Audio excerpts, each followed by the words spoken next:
set this up all around the world. Edges of human inhabitants. Soric. To be a late night 4 to 5 hour stream. We're broadcasting live. I'm sure our technology seems like a joke to you. Obviously, I'm talking about the far future, not the near future. Dude, what did you put? 350 million. Am I at that, really? Did you check that? I don't want to be don't make a liar out of me. You're a little off. I'm almost 400 million.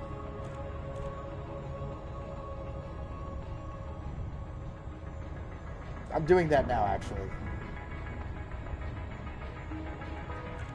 What's the distance here?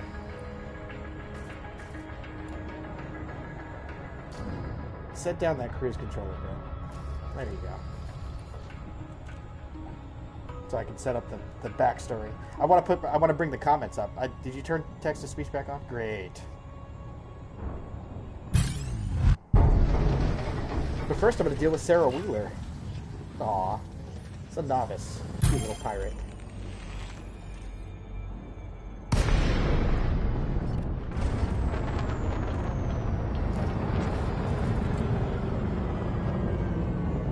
Come on, Sarah, where are you? I accidentally boosted past her. Oh, Sarah, you made a big mistake. You're about to have a bad day.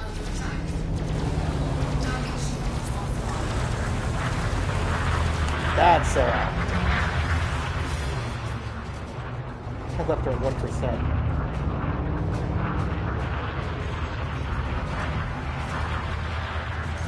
Now's the time where you should be running away. Rapid charge shields.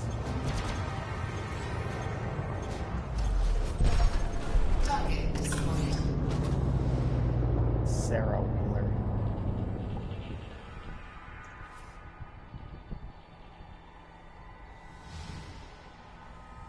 Where is it? The info? Yeah. Frameshift drive charging.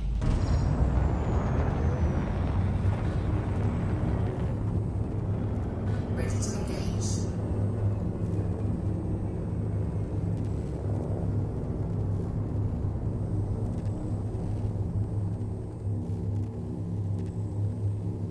I just wanted to put it in the right channel on YouTube Gaming.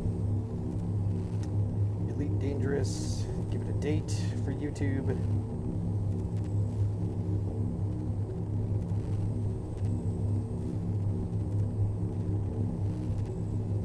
Save.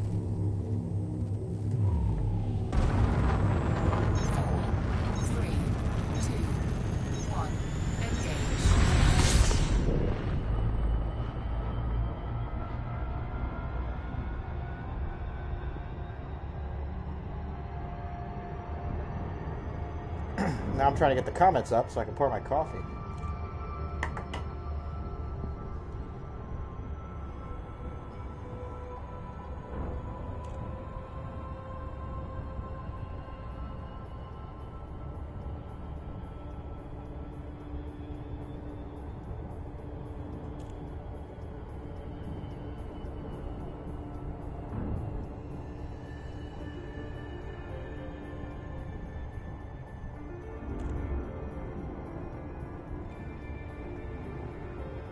Is the timestamps up? Yep. There we go.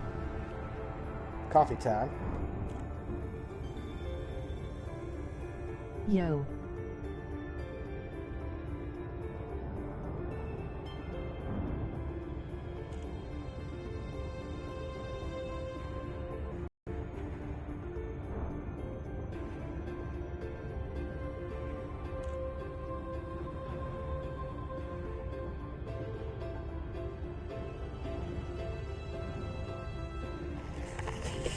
Not Starbucks today. I'm making my own Folgers Dark Blend.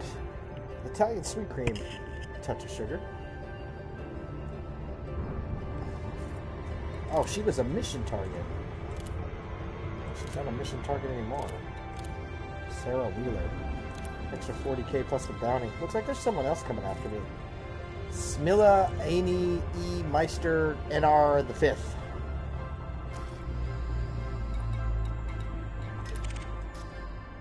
Another vulture. Yeah. You think you're interdicting me? I'm interdicting you without an interdictor. It's called fishing.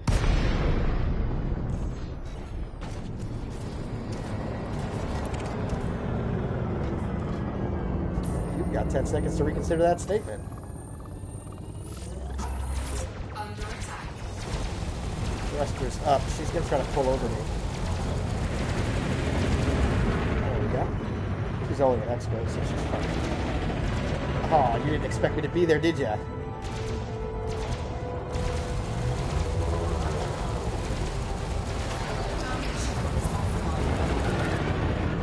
Try to boost away. I think she just realized she shouldn't have taken that mission. Kind of late, though. Target destroyed. 130k for the bounty. Extra 70k for the mission bonus. Friendship drive charging. Fishing is good. Been boosting confederacies in the Colonosphere for Aislinn Duval this August of 2017. Good news for all of you guys who haven't seen me streaming as much, because I've been dealing with a lot of real life stuff. Things have turned interesting, to say the least. And an opportunity came up for me to go back and finish my 6-year degree. So I'm doing that starting August 21st. I will be a student again. But technically, I'm already a student now.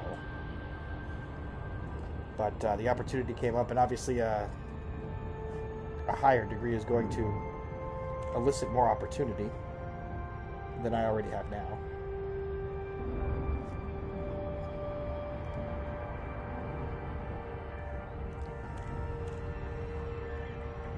Will allow for a private practice for Thea and myself, so we're excited about that.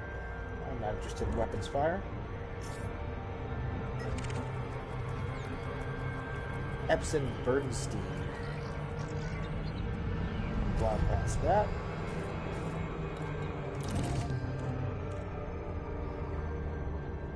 It was on the DL.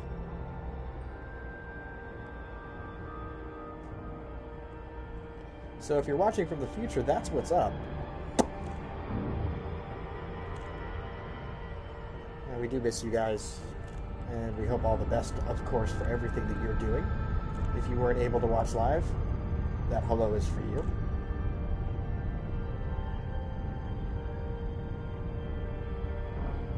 Ever since I blanked out my stream schedule, I know it's hard for people to make the time. But now you know why. Soric's going back to being a student. Full time, actually. Yeah, 12 credit hours per term. And all the fun that comes with that. We plan on making lots of friends. Thea and I are actually going together to finish our 6 years. Boarding permission granted. We had done our 4 years. Worked for a while in the market of our degree.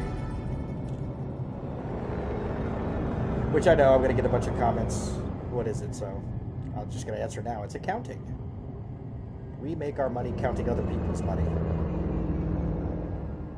Warning. Landing gear not deployed.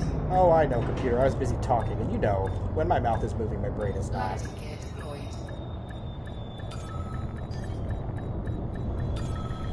Docking successful. Engines disengaged. So I came all the way out here to Klebish Terminal in BFE, far away from the Colonosphere because the money was good. I'm doing a quick delivery of some polymers or conductors or something. On the way here, I stopped off at about 6 different places, picking up all kinds of neat stuff that I was asked to go fetch. These are going back to new, which a bunch of these sourcing missions are for. Got the bauxite, got the water. Water purifiers are in cargo bay 6. Ceramic composites, I think, are the only things I didn't find. This is a terraforming colony. terraforming market economy, so the only thing they're going to have is hydrogen fuel and bio waste. I'm going to throw the ceramic composites away because that's just one of those things that is not easy to get in the part of space I'm in.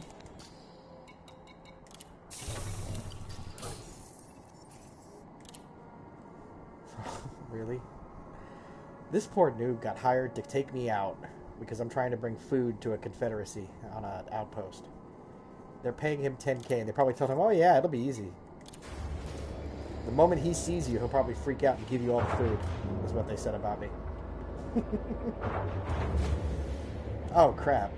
Yeah, I forgot to get my bounties. Didn't I? Get to 1 kilometer, I think. I think it's 1 kilometer.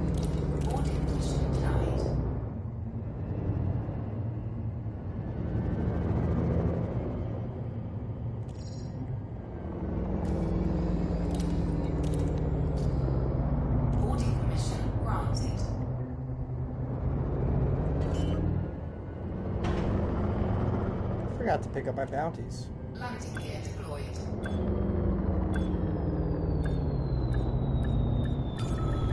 Docking successful. Engines disengaged.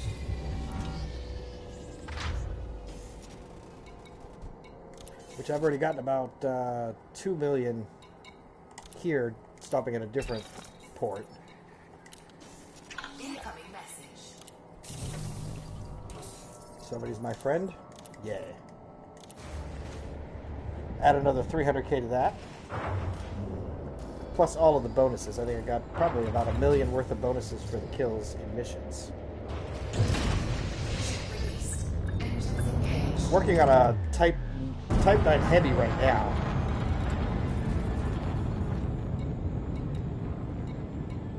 Got 400 million, almost 400 million assets. I'm working on it. Frameshift drive charging.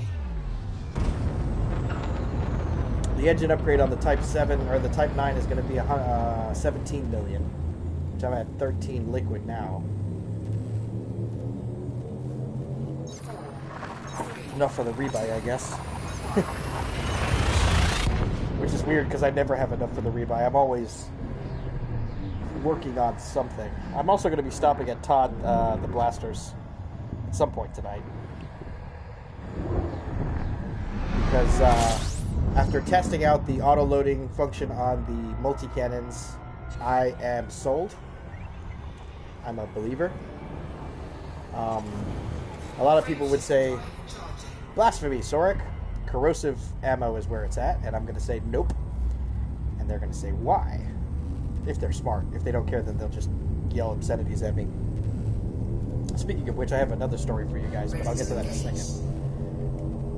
The reason why I'm so sold on the autoloader is because when you have corrosive shells, it's true. You get a bonus in DPS because you decrease the resistance of the armor of the target. And they, on paper, should die faster. The problem with that is that everyone knows that when you get a 0, it's a 0. And nothing affects DPS more than 0.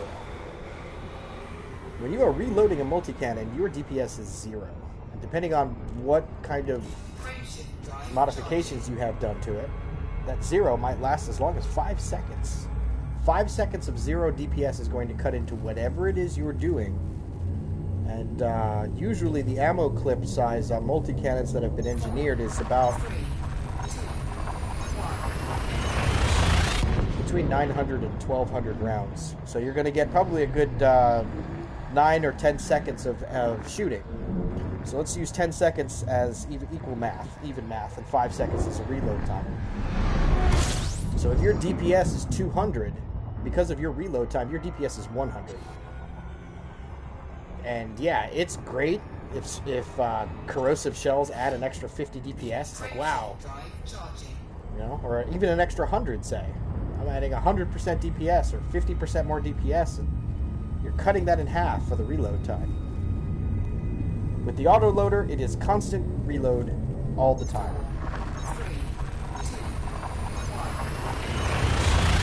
Even in fights with anacondas, rated master or better, I still don't have a reload time.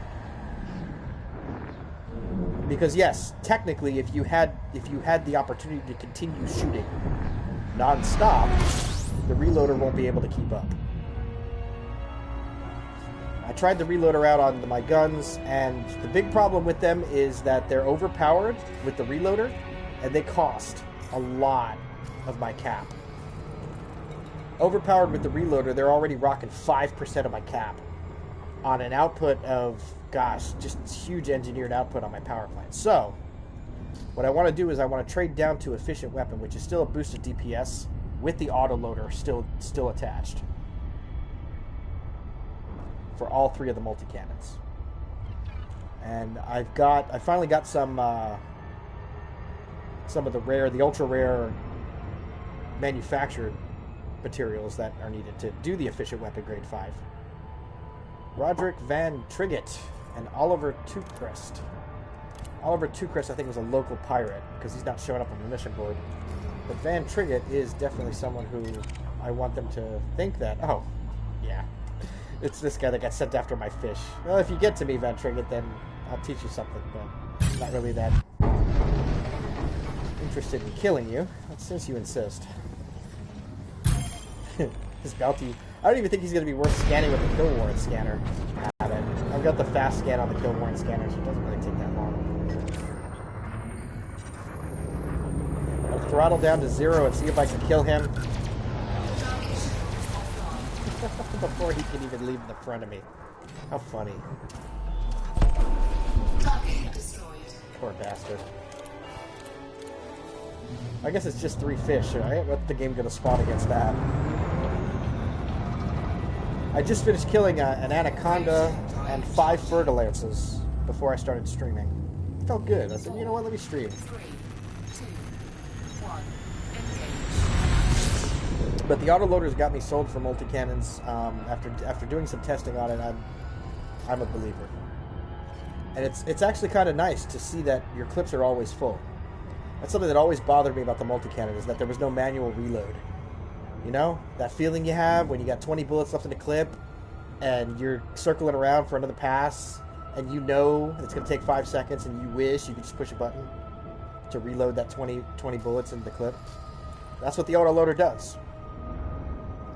That reload time kills your DPS in half. Is going to be best case scenario with an engineered multi-cannon. So there's that. If you notice, my pulse lasers shoot out a neat little green swirly thing. I didn't pay for that with real money. That's not glamour.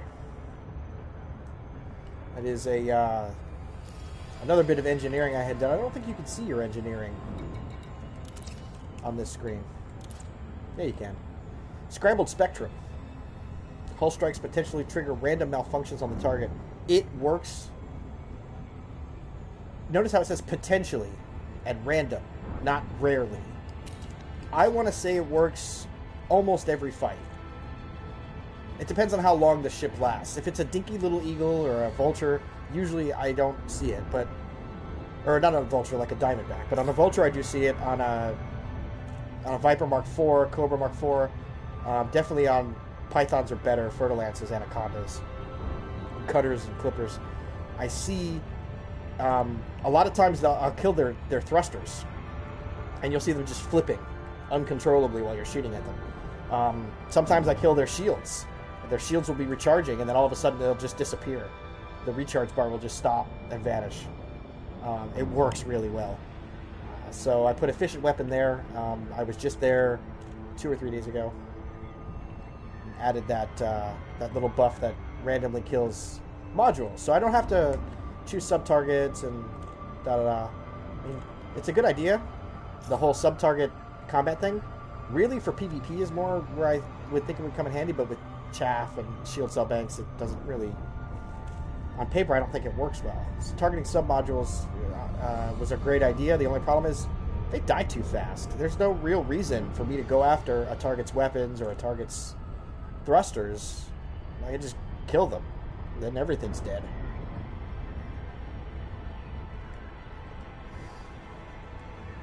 So I'll be going to McQuinn after I do a little bit more work for these Confederacies. And the reason I'm working on the Confederacies, what is this thing, on a high orbit? 1 million meters per second. No, it's not on a high orbit. That gas giant was pulling me, man. I was in the blue the whole time.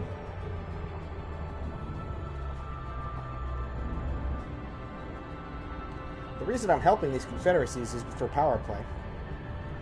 It's a background simulator play. The Aisling Duval owned territories can be fortified faster and cheaper for players that do the hauling of fortification materials all the way from the Kubio system, 150 odd light years away. Makes it easier for them, less trips, they get it done faster, they can move on to the next system. So by changing the factions who control these systems around the control system, which in this system, the system I've been working out of is Kalana, a recent acquisition. By changing those factions to factions that Aisling Duval's agents are better suited to negotiate with, deal with, handle, etc.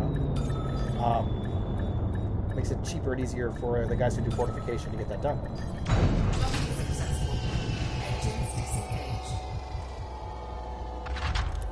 This is one of the confederacies I've been working with. They currently are in 3 systems on the edge of the space. The goal is to try to get confederacies, communisms, and cooperatives to control 50% or more of the systems that are inhabited within a control system sphere. So the system has to have a population, and it has to be influenced by the control system. If you're new to this game and you're interested in background simulator, interested in power play, I'm going to add it to the title of the archive for this video. I didn't mean for this to be a tutorial, but it's easy. Right here, you change this to power play. Now, obviously, if you're not working on power play, you don't want it to be on power play. You want it to be on whatever it is you're working on. Once you're in power play, you're going to see a lot of star systems are gone. See, all these star systems that are out here, they're all gone because they are not controlled by the power that you've selected. The power next door here is Zemina Torval. If you click on Zemina Torval, all of a sudden, all of her systems within that sphere appear, and all of the systems that are not within her spheres vanish. But for this example, we're talking about Aisling Duval. Aisling Duval's control system is Kalana. You can tell that the control system because it's in the middle of the big bubble, but it's also the one with the giant colored symbol, this little green bubble. Now, the green bubble is there because I have it set to control. So it shows you, based on the color, you see there, high profit, low profit, or loss making. Obviously, if you're trying to attack, you would look at expansion. Or you could just look at the overview, which is kind of just like scrolling around human inhabited space and looking at all the things that are going on. There's a lot, but sticking with background simulator and flipping factions. Now, you're going to look at this bar graph here over the control system. It's going to tell you how much it's going to take to fortify the system. 12,522 is the trigger. See, 9,869 is the trigger for the opposition to undermine the system. So here's the goal. The goal is, and it's a long-term goal, it takes weeks, maybe even more than a month, depending on the size of the system and how much people live there. The goal is to make it so that as many of factions, the governments that are controlling the systems within that sphere are one of those 3 that you see down there under control. So control on the right side, strong against communism, cooperative, and confederacy, weak against feudal, prison colony, and theocracy. This isn't a secret. Anyone, no matter what power they're pledged to, can look at this information. You could even go into enemy territory as a spy and flip the factions in enemy territory to be the ones that power is weak against, making it more difficult for them to defend that system. So it's the very minutia of the giant risk game that's going on in power play. Now, a lot of people are confused about power play, and it's really just a giant chessboard. It's 3-dimensional. It's very in-depth. There's a lot to it. All right, so when dealing with trying to flip factions, population is everything. All right, so take, for example, let's take Kalana, for example. Now, we want to go back to... you're going to do a lot of flipping when you're trying to decide how to work one of these spheres. See this population there, 1.8 million. That's in the window within the actual galaxy map, not on the left. Star class allegiance population, 1.8 million. It would be more difficult. It doesn't matter if the faction that you're looking for controls the main system in that sphere. Only that it controls at least half of these blue dots. All of these blue dots you have to work with. The game will not show you blue dots of uninhabited systems when you have it set to power play and have it set to control. It'll only show you the control system that 15 light year bubble extends from, and then all of the inhabited systems in that control system. So, you take, for example, where I've been working out of, which is right now Rudrado, Lazendango, these two HIP systems, and New. You take these, for example. Rudrado, remember I said you're going to be going back and forth with the views of your map because you get more information here. Rudrado's only got 2,800 people. The inhabitants of Rudrado are literally a mining company. One extraction station is mining one planet, one moon, and that's it. They work and live in this system. There's no colonies. It is very easy to flip the factions who are in charge of that station in a population that's low. So that's the goal. You find a control system that is costing your power way too much to fortify, or if you're going to be a spy, that is cheap for the enemy to fortify. Looking at Kalana. If you look at Kalana and you see 12,522, you go, well, Soric, how do I know what's too much and what isn't enough? Anything over 10,000 is going to be something that's suspect.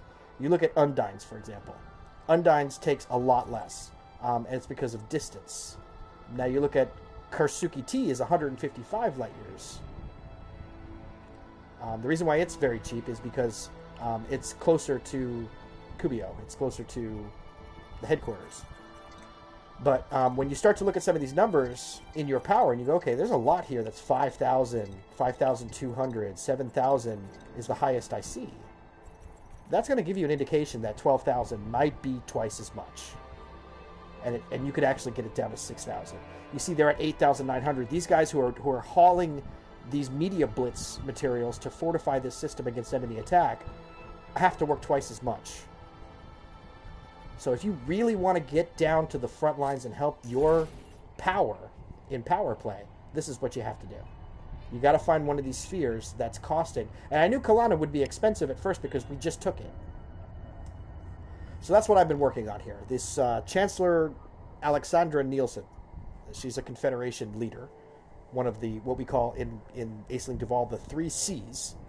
Make it easy for everyone to remember because it's 3 C's. It's communism, confederation, and cooperative. And you know what? I'm not a commie, and I don't really care what a confederation is. I'm just playing the game.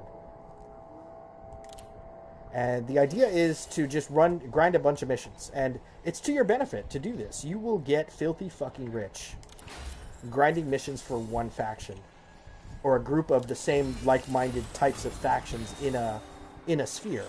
Because the mission board runs on a cycle. And depending on what the economy of that system is, the cycle will vary. But let's take, for example, an industrial economy. An industrial economy, you could show up and it might be having, let's start at the very bottom. They're in the middle of a famine or an outbreak of disease or a shortage of some kind of water, food, medicine. Once you get them out of that famine, a lot of the quests that are going to pop are going to be like, bring us medicine, bring us food, we need help, donate money, do it.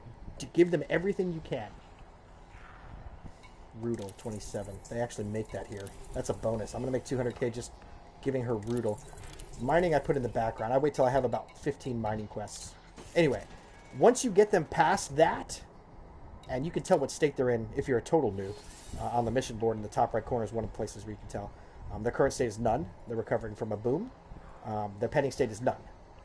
Over here on the right panel, you can see what their current percentage of influence is. That updates once a day. There's some really advanced stuff that I could get into, but I'm not going to confuse anyone. They're at 38% and dropping. The reason why I chose to come over here from where I was working in the Kalanosphere is because they started dropping. Don't know why they did, but I decided to come prop them up. Once you get them to about 62 to 65%, they're going to go into expansion, which will cause them to attempt to move out to a system that has no more than 6 factions currently in that system. Once you hit 7, you hit the cap. They can't expand into it. Yeah, it's 500k, but you know what? 54846. I might be going there anyway. Depends on who I'm delivering it to. I am going there anyway. Who am I delivering this to? Yeah, those guys have very low influence. That's fine. I'll take your $500,000. I tend to like to take missions that give a high influence. Oh, but you see my mission board. You guys, a lot of you who have not done something like this before are probably looking at it going, holy crap. They're paying you 500k, they're paying you $1 million, they're paying you this, that, and the other. Yeah. Once you make friends with these people, they trust you with the big deals. But usually these delivery quests, if I'm not going to that system anyway, and I'm working on a faction, I don't take them. They just sit there, and it's part of the cycle. First, they ask you to bring them things. I just did that. I just brought her a whole 200 tons worth of random stuff. Now her mission board is going to have deliver all this stuff that we made. If you haven't done the data deliveries, so you bring them the stuff, then they want you to send out data to all the other systems nearby, so that the other places will start placing orders with them to make these deliveries. Once you get through the orders, that's when you get into your passenger lounge. And that's when the workers go on vacation. That's where you make big bucks. Put a couple of passenger cabins in your ship. Python's really the best to do flipping because you can do a lot of variety. And what you're looking for is tourists and medical professionals. You see that influence plus. This influence plus is huge. It's what I call bonus round. Once you get one of these factions to start really popping, and that's what feeds this, the actual mission board. The more missions that you turn in that are giving things to a faction, either they requested you bring something back to them, or they requested you to go mine something, etc., you're going to get not only these follow-on missions, which are bonus money, really not much for influence, but the nice thing about these chain ones, I'm going to say, is that they flip. The destination changes every time you close your board and open it back up. So you can just keep refreshing the board till it gives you nothing but one destination that you want to take everything to, or nothing but, a place that you're already going to. What was that, Bauxite or Rudel? 27 Rudels. I love extraction economies. I love it when they ask me to go to the market board and just buy something for them. 27 Rudel. I spent 3k for that, but he's going to give me 250,000. This only happens if you do this, though. You have to pick a home. You got to pick a place where you live. Anyway, working on 400 million in assets now. Once I get up to about 17 million liquid, I'm taking the Type Heavy to get an engine upgrade. See? Now it changed to Rainy. It was one of the hips before. I'm not going to Rainy. I'm not working out of Rainy, so I'm not worried about that. 8 units of grain I'm going to take because it's very low money, or very low cargo space. The money you make in the fishing, someone's going to hire, one of these other guys on the side there is going to hire pirates to come after me and stop me from bringing the food to them. That's where you make your money on these missions. The big thing for me, though, is that medium increase in influence. So I usually pick up food stuff because you can find a majority of a lot of different kinds of things at one type of station. And there's one nearby here. It looks like this board is still in the middle of sourcing. It's starting to proc some delivery stuff, but right now it's in the middle of sourcing. 950. I'm not going there. See, it changed to another hit now. 54846. I am going to.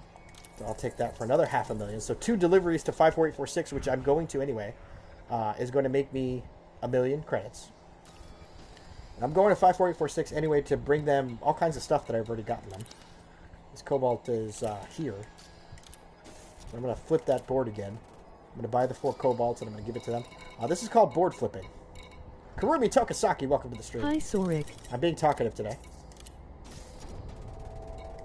So we're going to board flip. And you notice I'll sit here, man. I will sit here and make money hand over fist. Literally haven't even taken off. And I've made probably about 3 million just doing this.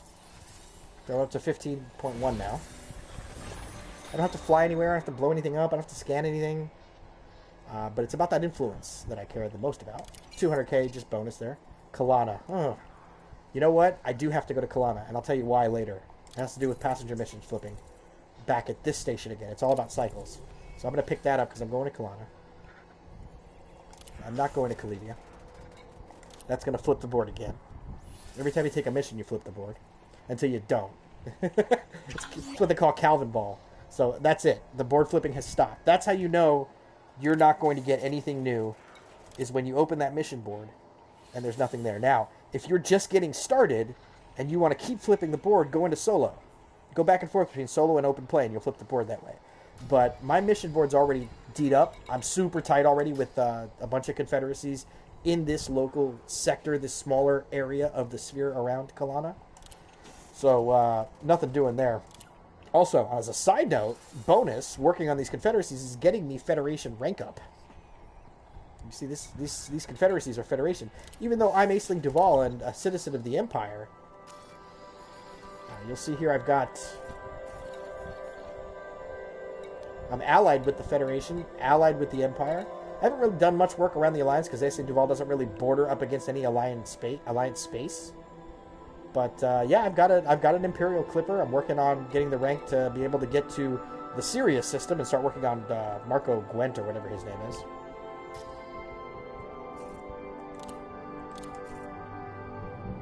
So that's how I know I'm done. And I've kept it nice and tidy. I've only got really 2 destinations. 54846 and new. A lot of them are these sourcing missions, the double arrows. I'm going back to bring them back what they asked for. I started here. I've got 1 to Kalana, but that's going to be for later. It's only taking up 3 cargo spaces. I'm only going to be going there when I'm ready to flip into passenger mode, which is bonus round. And that's going to happen after a couple more laps around the Kalana. And everything gets done here in the Kalana sphere. I'm going to see if 54846 has multiple. I don't think I have. I might have 2 docks there that I have to stop at.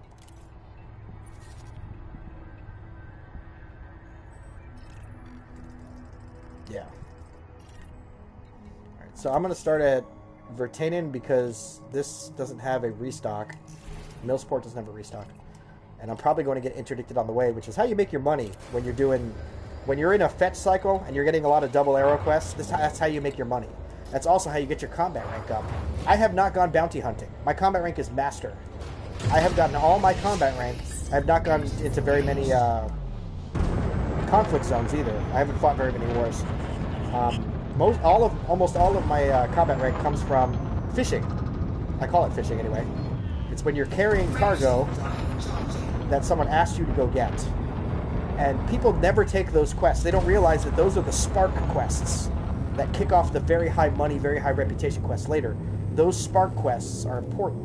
When they tell you, go bring me back something and I'll give you 40k, and you're looking at a board that's filled with, instead of going and getting me that thing for 40k, deliver these things for 120, 200,000, the person who hasn't really explored the background simulator too much is going to say, you know what, I would rather just deliver these things and not have to come back, because I'm going to get more money anyway. These missions, and the reason why you do sourcing missions is it'll increase your combat rank. You're going to get a ton of money killing the pirates that get sent after you. Once you pick up the goods, you're going to get a message saying, hey, these pirates are coming after you. That's where I've gotten all my combat rank and almost all my money from sourcing missions. A lot of times I'll get a sourcing mission that the message will tell me that there are 3 targets coming after me. Those 3 targets are each going to give you a mission bonus of 70,000. Okay, great. So that's 70,000 times 3. It's 210,000 bonus money when I turn in this mission that was originally only worth 40k. Now it's worth 250. Not only that, you get a bounty. And some of these bounty guys, some of these guys are worth 450k, 300k, 200k. This guy's a master in an Imperial Clipper. So he's going to be worth a shit ton.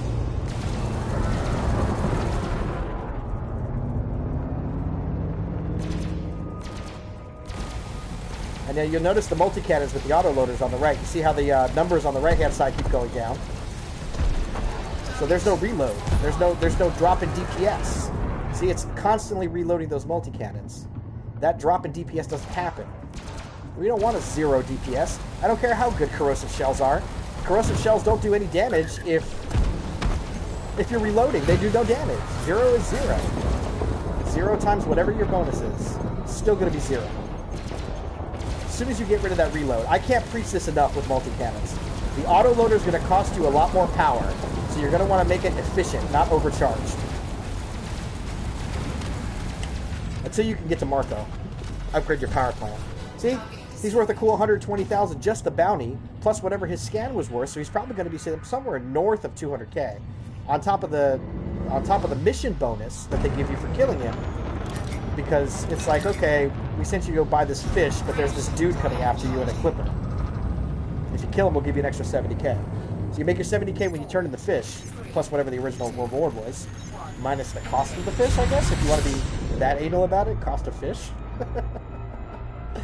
And then you add the bounty, and the bounty money is insane. And I'll show you. I've never gone to a nav beacon. I've never gone to a compromised nav beacon. I've never interdicted wanted criminals. I have never done any of that bounty hunting stuff where I'm just going to be a bounty hunter. I've claimed over 1,000 bounties for 45 million credits, and all of them have been from me being interdicted. Well, I guess from assassinations too. That's half of that. So half from assassinations and half from being interdicted. See, I've only done 3 million at combat bonds. And that was when somebody asked me for some help flipping a faction that was in a war, but that's another story. Anyway, just sourcing missions, being interdicted by pirates like that guy that I just killed that I didn't even... He was so easy. And I have nothing special equipped. I mean, I've got prismatic shields, sure, but they're not engineered yet. I've got a shield booster, sure. No, I don't even have that. So here you go. Here's the message. You got my 3 polymers to deliver. This guy doesn't want you to deliver them. He's sending after you 3 pirates. The 3 pirates don't show up together. I thought, when I first got one of these messages, I thought, oh crap, 3 of them are going to show up together. No. The first one shows up, he's worth 40k. So you're getting 120,000 on top of whatever the mission was worth at the time, which if you want to see the math, you can go over the transactions, it'll update there. So 120 plus the 250. And then on top of that, that doesn't count what each head is worth in bounty that you pay to the authorities pay you for killing these guys that came after you in the first place. So you can make millions just doing sourcing missions, and the sourcing missions kick off the background simulator. There's a reason, it's not random, that a faction asks you to bring them something back.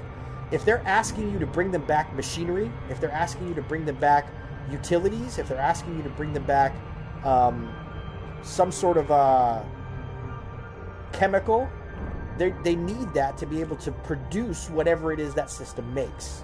By doing that, you're increasing the production of the system. You're increasing the available stuff in the market board, but you're also spawning delivery quests. And I'll give you a perfect example. Let's say you get an industrial system, and the government doesn't matter. The system's economy matters. The government will do or make or produce or not produce or consume whatever it is that the system's economy is. The government that's in charge is just in charge of whatever that economy is doing. So let's use a system whose economy is industrial. An industrial economy needs machines. It needs water purifiers. It needs air purifiers. It needs all kinds of different machines to be able to produce whatever industrial thing it produces. Let's say this industry is producing some kind of a supercomputer components. In order to make those supercomputer components, you're going to show up to this system. No one's been working in it, and so the guys that are there, the NPCs that are there, are all like, "Man, we really need polymers. We really need ceramic composites. We really need all of these materials." Okay, Commander. Land on pad 2-6. That we need to be able to make these supercomputer chips or these cell phones that we make. Please bring it back to us. We'll pay you 40k. And the average gamer is going to look at that and go, 40k? I'm not going to deal with that. At 40k, add all the bounties to that. Add the bonuses for the pirates that get sent after you. Because guess what? The other factions that are vying for control of that industry in that system don't want those computer chips made. They don't want that other faction to succeed in the business. They want them to fail. They want to take over the system. So they're going to hire people to come after you and stop you from bringing back these 2 units of lithium. The amount that you're bringing back is going to determine how much you get. The most I've gotten reward per kill is 120,000 per, times 5. And each one of them had a bounty of over 500k on their head. So it was, that one mission made me about 5 million. It's pretty nuts.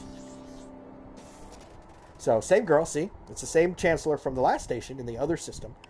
Because this government has expanded. It now controls 2 systems. That's the goal. That's what I'm trying to do, is move these confederacies into the depth of that sphere of influence in Kalana, to lower the fortification cost, make it easier and faster to defend this area of controlled space. It's the nitty-gritty of power play. Returning my missions, collect my bounty. I'm going to see if there's any new missions here that are worth sourcing. This is stop 2 on my lap. Stop 3 is over in Aberdeen New. So we're bringing her back some animal meat. And you'll see, it tells you, I mean, a lot of people skip this screen, not because you can. It's easier, it's faster. But it tells you right there, you have a reduced chance of famine. You're increasing the influence, which is important to get a government to expand and move into a new system.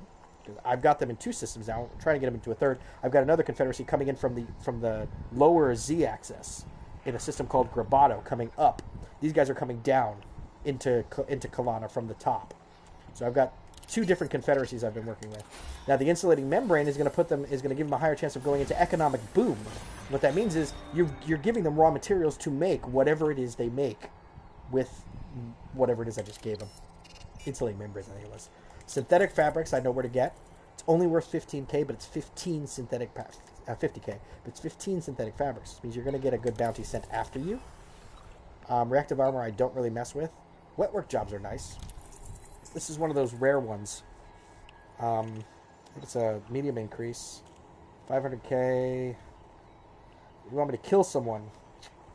Yeah, things about wetwork job is that you might be asked to go after someone who is not illegal, not wanted. There isn't a time limit on this, though. Yeah, sure, I'll take that. There's no time limit on it, so I'll worry about that later. One of those bonus missions that I'm just going to take. These don't pop up a lot. Oh, you know what? This does have a time limit on it. They're going to tell me more about it in the Bindi system.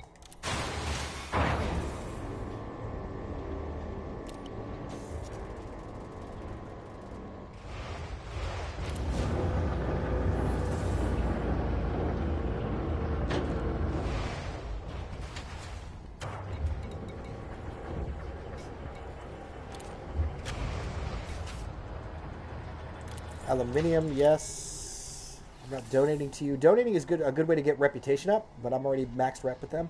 So you see, it doesn't really increase influence a lot. Animal meat is easy to get. I'm going to skip on the reactive armor. And I'm not going to Lazdengando today, so I'm not taking that one. That reminds me, I had a delivery to do here, too. It was 40 units of silver. I'm going to get that money.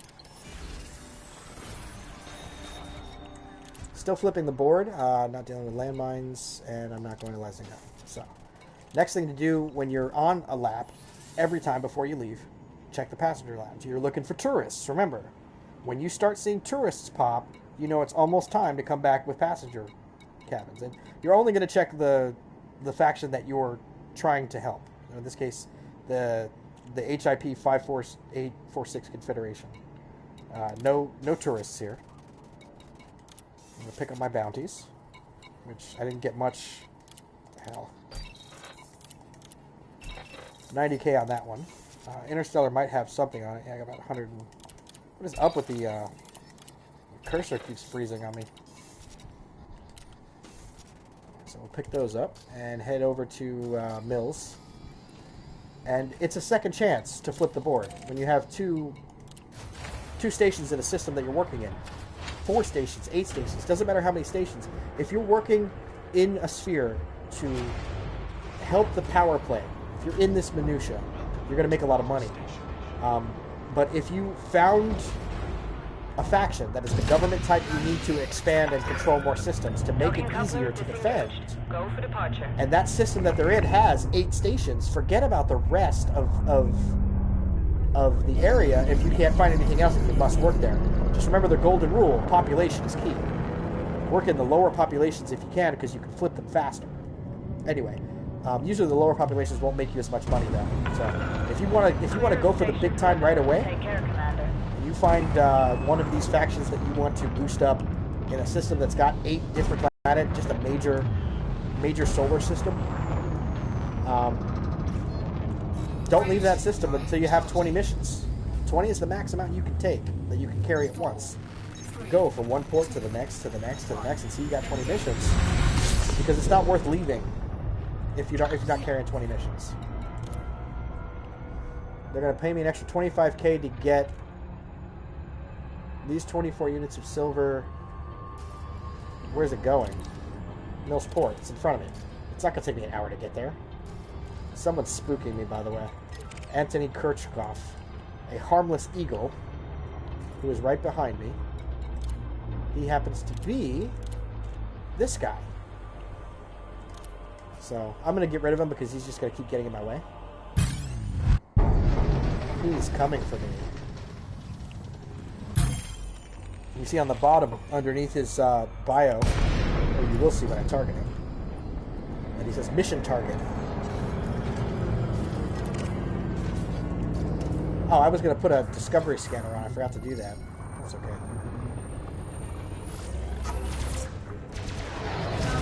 Poor Anthony.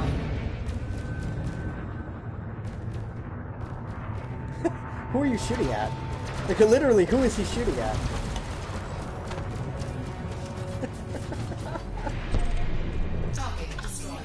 Silly dude.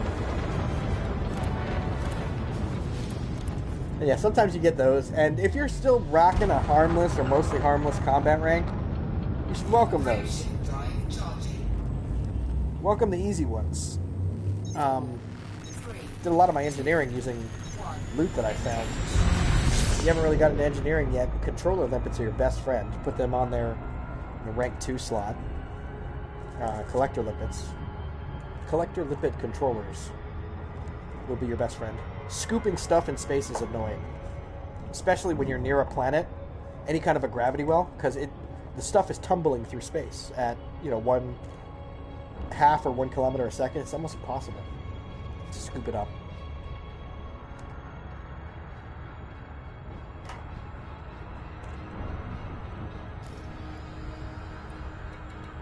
Looks like I'm free to get to Mills, even though I know that there's somebody after me somewhere. 3 guys, actually. Based on the credit that they're offering, I'm probably going to say they're in a Cobra or a Vulture. Probably a Cobra Mark III or a Viper Mark IV or a Vulture. So you go to your contacts and see there's a Cobra Mark III. Take a look at where he is. He's below me and behind me. You look at his hologram there. You can see that he's pointed up towards me. So he could be one of the marks that's coming after me. Give me an indication of what I'm up against. Cobra Mark III. I do a lot of slides because I'm always looking at lots of stuff. I'm not always just like flying towards the destination, unless I'm like dead tired and sleepy or whatever. So we're gonna finish this lap in Aborigine. Remember, we came from Rudrato. We're going to finish this lap in Aborigine, and really haven't found a lot of pickups in this second lap, which is a good sign, because it means that the cycle for this Confederacy is about to flip. And flipping is what we want, because that's where you make the big money. It's also what you want, because I think I'm done. One more lap, I think, would be all that I need to put this Confederacy into expansion in both of these systems, and I was able to move a faction into retreat from the main station, the main system in this sphere, which is really difficult to do because usually the main systems have pretty locked down. Aww, I already disengaged.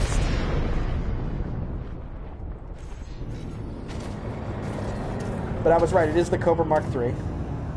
Another little trick that a lot of people don't know. If you've got a guy behind you, the AI doesn't care where you drop out of Super Cruise. It only cares that you did drop out. If there's an AI somewhere in Super Cruise with you that you know is one of the targets that has been hired to eliminate you, to keep you from completing your mission, even if you drop out at a station, they'll drop out at the station too. And here he is, Ollie Johnson. Make sure, though, when they drop out on this station that you get a full scan, because they don't show up as wanted right away. And you'll get a bounty on your head. So it's a Diamondback Explorer. He's trying to run. It ended up being a Diamondback Explorer. 49,000 for the bounty, plus whatever the the kill warrant scanner gave me, plus the 40,000, because remember, this was the, this one here, Ollie Johnson, 40,000, that's one of 3. So the way I keep it clean is, now that that one's dead, I throw that message away, and it gives you the next name, Gareth Young. He's also going to be in a Diamondback Explorer. He's also worth 40k plus his bounty. And you saw how easy that was. So, I mean, do the math. It's 80k times 3, plus whatever the mission is giving you. On top of that, you're getting Federation, or Pilot's Federation rank in combat, 10% master. The only people you're pissing off is whoever faction that pirate belonged to, and you're not pissing them off much, because if they died, that means they weren't that good. Landing gear retracted. Still 4 kilometers now. Really? Somebody's here. A python. You better not be wanted, dude, because you're blocking my landing pad, and if you are wanted, alright. I was going to say, we're going to have a problem. I've killed wanted ships right here on the landing pad. Yes, I know. I'm so loitering. There's a trick to getting him off the landing pad, by the way. Pull your weapons out. Hit him with a kill warrant scanner, and they're like, oh shit, and they'll get up.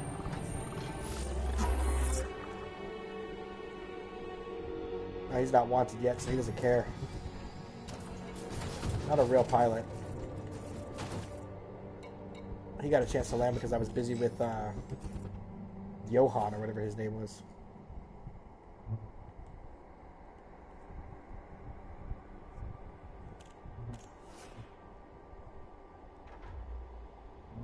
But you'll notice in the top right corner, if I pull my weapons out, he'll pull his weapons out.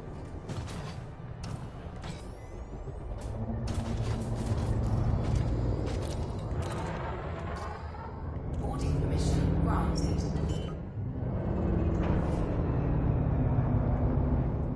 Landing gear deployed.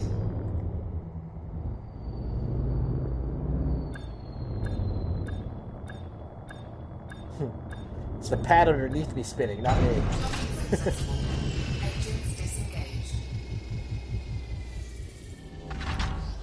So we'll make the delivery to Millsport. That'll make that that message about the bonus for arriving in an hour and 40 minutes disappear. You don't have to delete that. Remember, this is in the same system as the station I was just at, which means that the same factions are here. So I'm doing all these deliveries that I picked up earlier. I'm also getting all the bonuses from all the kills. So you see the money in the top left corner is just going to keep going up. I think when I started the stream, I was at 8 million. I've doubled that already. I don't think I've even been streaming for an hour. They want tea. They want a lot of food. So it looks like they're gearing up to start manufacturing. See the auto fabricators. They're asking for machines. They're asking for consumer technology. So they're getting ready to fire up the industry here, which is what you want. You want them to fire that industry up because if you could do a bunch of delivery missions, that's how you get the passenger lounge to fire up tourist missions.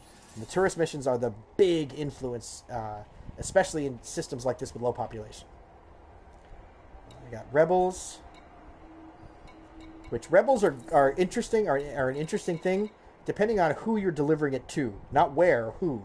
So you see, this is going to the Toxin DG Council. By delivering these rebels to the Toxin DG Council, you are increasing the chance that the Toxin DG Council will have rebellion. That's interesting. So we've got some tourists already proccing, and a lot of aid workers. So it looks like there is a medical emergency somewhere nearby, and they've asked for help because we saw aid workers popping in the other station in the system. And the only thing that really doesn't help you with influence, believe it or not, is businessmen. If you're taking businessmen away from a system, you're not helping the system, you're taking them out of. So whenever I see businessmen, I leave it alone. And then the tourist stuff, I don't really do when I'm flipping a faction. Tourist stuff is great for money, and it's a nice little adventure because they always ask you to do weird things and go find something in the middle of your journey. Like bring me an iPhone. I want to give me some consumer technology, and you gotta stop what you're doing, go find them an iPhone, or else you'll be unhappy.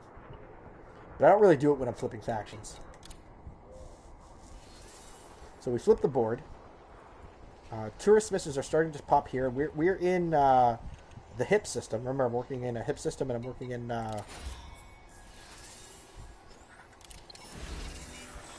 Redrado and New. Now the 750, not so much. If you're working on getting reputation, I love it when they ask for 25K. Because it's based on the amount of money that you get. So I'll tell you that right off the bat. You can't just give 25K and expect to get the same amount of rep as if you gave them 1,000,000 credits.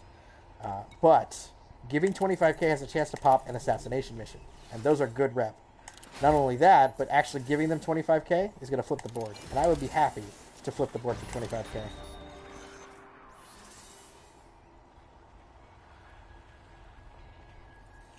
Alright, so now we know the board is not flippable, it's dead. Don't forget before you leave to get your bounties, no matter how small they are.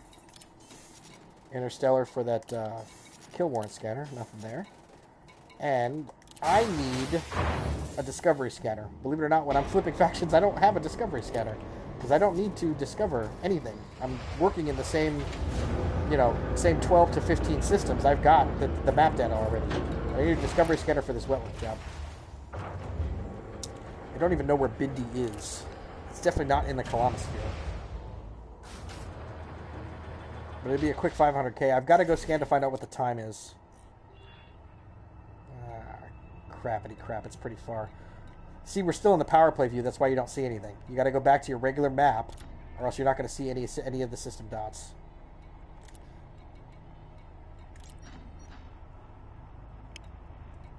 There's no system data available to buy in this station. It's 49 light years away.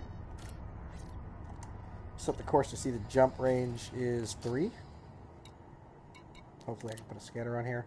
I'm going to probably do take this extra cargo rack out. Ooh, I had no idea that this station was so well stocked.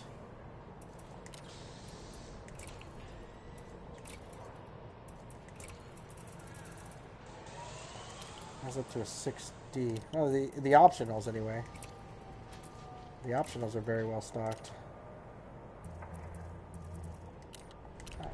I had no idea. Oh, I didn't put the discovery scanner on, did I?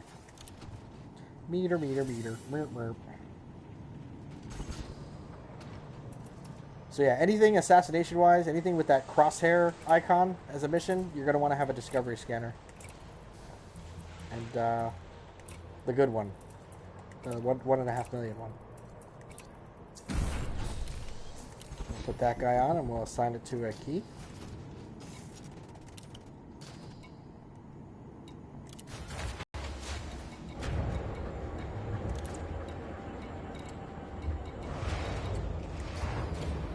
And I am at some point going to Todd to change these multi-cannons to be efficient, but I am definitely keeping the autoloader.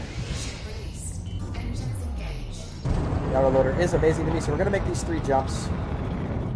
I took this bonus mission because sometimes you can trigger things with these factions when you get one of these bonus missions.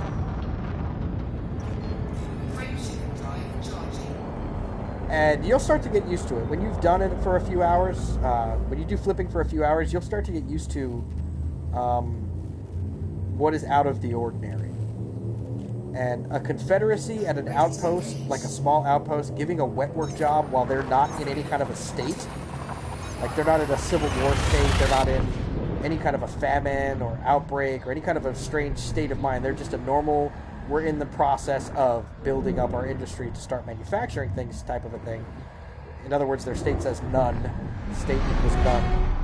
For them to give a wet work job is odd. It's out of the ordinary. And so I'm going to not take a chance, since they're also paying me $600,000 plus the bounty, if this person does have a bounty on them. I'm not going to take the chance of this not being some sort of a trigger mission. Whether it's an expansion trigger or some sort of a trigger in the system. It could be a trigger in the destination system, which would be worthless to my overall goal. But a lot of the background simulator, you're not going to be able to tell on the surface what's going on. I mean,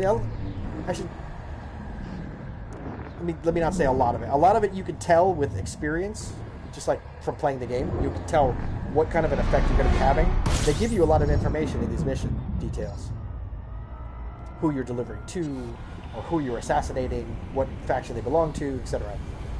But a lot of times there's a lot of trigger missions that they don't tell you anything about what's going to happen if you complete this. I had a trigger mission once where they sent me to assassinate somebody, and I thought it was odd. And the reason I thought it was odd was because they asked me to go and assassinate a member of another confederacy, a member of another same type of a government.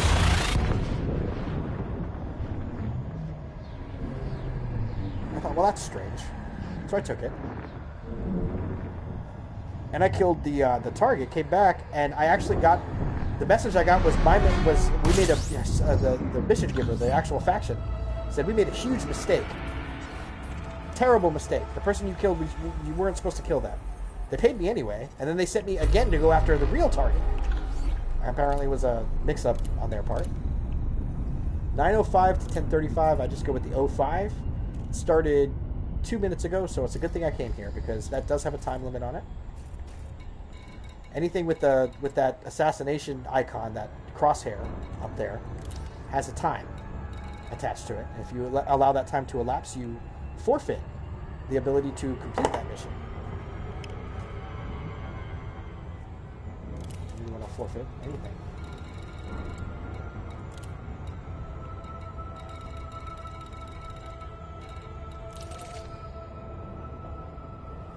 .1200 light seconds in this direction is not so bad. Got a guy named Gareth Young chasing me. Apparently he has reason to believe that I have a lot of valuable cargo. He would be correct. Let's see if Gareth catches up to me. What he's worth. See, what sucks about this situation is that if Gareth catches me, I'm not stopping at any of the stations in this system. I'm here to kill somebody and leave. So I'm going to lose 25% of whatever his bounty's worth, because I'm not going to stop somewhere just to collect his bounty. We're going to whiz by this planet on purpose. When you're doing an assassination mission, this is really the best way to do it. So you're going to see the slow down. I'm going to whiz by it on purpose. Try not to slam into it. Yeah. Then I'm going to put it in the rearview mirror and I'm going to slow down. We are looking for a special mission objective.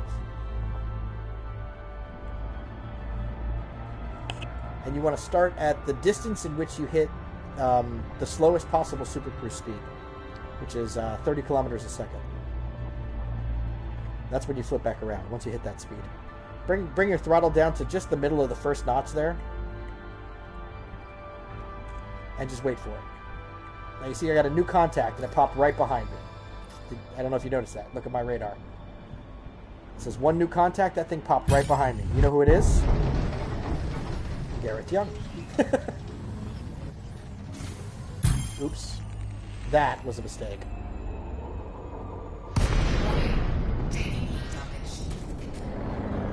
I accidentally used a shield cell bank. He is my mission target. He is the guy I've been sent here to assassinate. So that's what you do.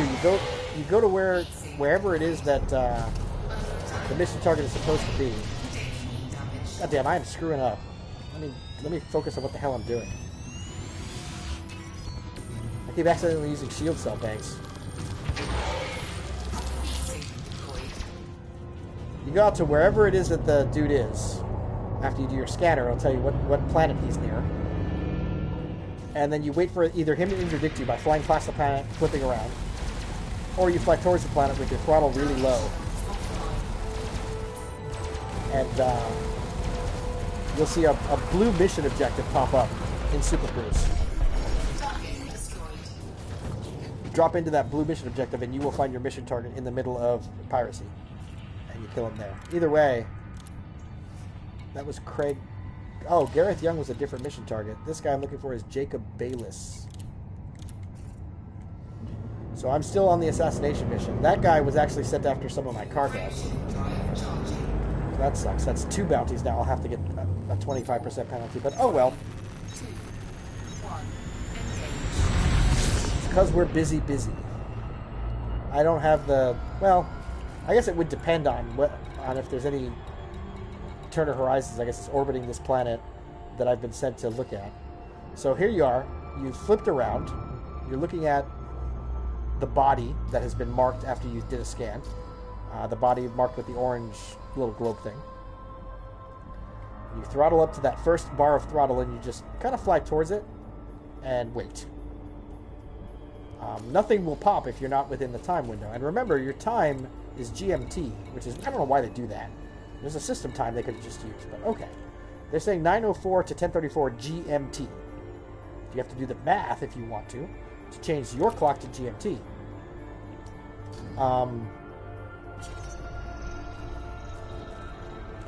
Or it's GMT plus something. It's weird. I just look at the minutes on the top right corner.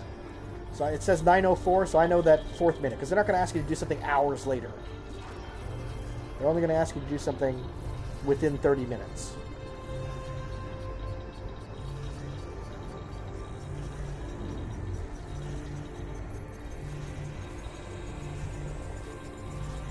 Bindi. I don't have any system information on the system because it's not in the sphere that I've been working out of. So it all says unexplored, but that doesn't mean that no one's ever been here. It just means it's unexplored to me.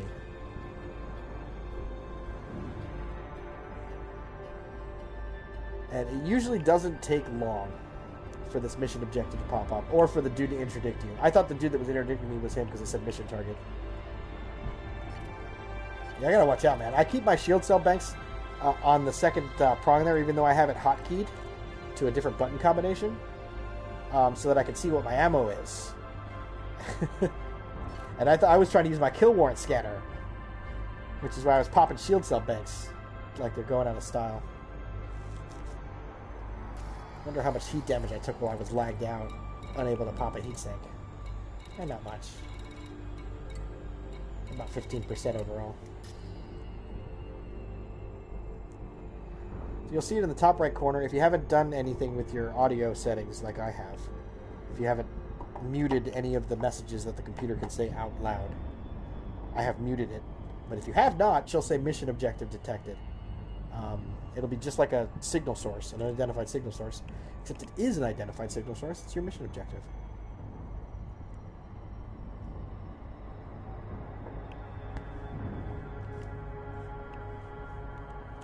So I'm going to speed up a bit to get a little bit closer to this moon.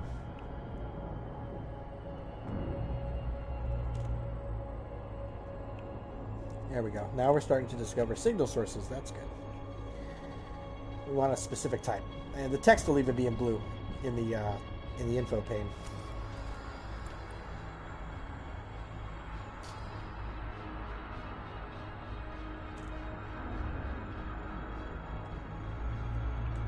After this person dies, I'm not going to be here anymore, so I'm going to slow down to 30 kilometers per second to allow RNG to try to roll the mission objective in the background while I'm setting my new course.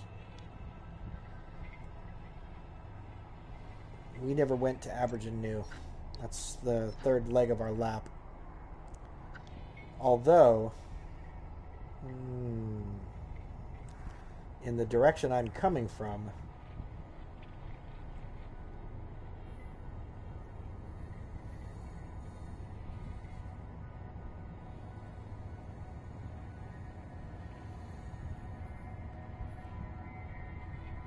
it would make sense to stop in Mukoji and Merriman because I've got 2 fetch quests I can pick up there.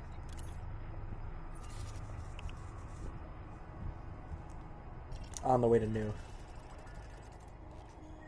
And you'll get to know these systems that you're working in. Once you've been working there for a couple of days, you'll start to get to know some of these star systems and some of their economies. Let's see if this mission objective popped up. Signal sources, system stations. It has not. So I'm going to drop out a...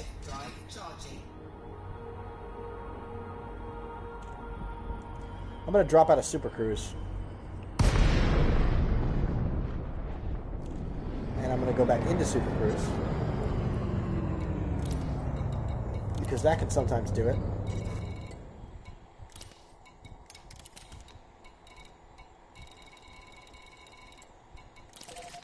Frameshift drive charging. 4, 3, 2, 1, engage. I still haven't ruled out the possibility that this target that I've been sent to kill is not a criminal. Which will give me yet another bounty in a system I don't care about. I wonder what my highest bounty ever was.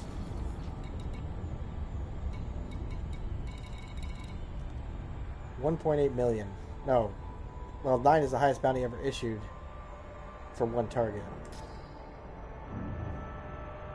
I wonder if that combines all old satisfied bounties too that have been issued against me.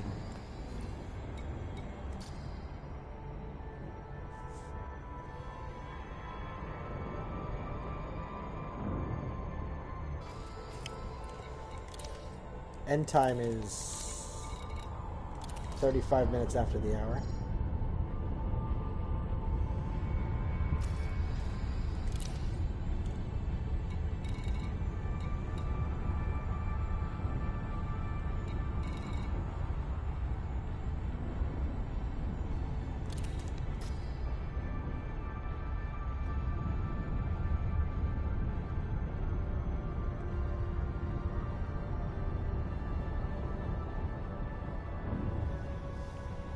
Sometimes these wet work jobs are on the surface, but it'll indicate the mission icon,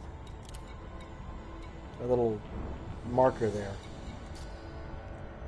will tell you if it's on the surface, because it won't just be the planet itself, it'll be something on the planet.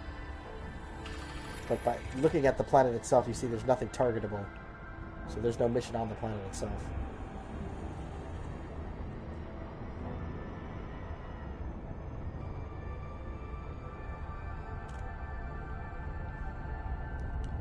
I am a little surprised, though. It usually doesn't take quite this long for this mission objective to pop up. But that's okay. I'm patient. I'm interested in this being a pain in the ass, more because of the fact that it's such an odd mission for a government type that they are, in the state that they're in, to pop. Federation confederacies in Imperial-controlled space, which are in no state that are the controlling faction, shouldn't be popping wet work jobs. And by experience, I've been working in Imperial-controlled space with federal confederacies, and they never pop wet work jobs. This thing just out of the blue popped up. I know it's not a trigger for 387 million. I know it's not a trigger for my reputation with the superpowers, because my ranks are not at 100% with any of those. Plus, it's pretty specific when you take the mission that it's going to be a rank up. Hey, hey. Yo, yo. Hey, Juan, what's up? Don't know if you caught that stream archive where I had Allie Rose, the super artificial intelligence, adding immersion to the stream. She's got a couple of bugs, but it works. I was surprised how well it worked.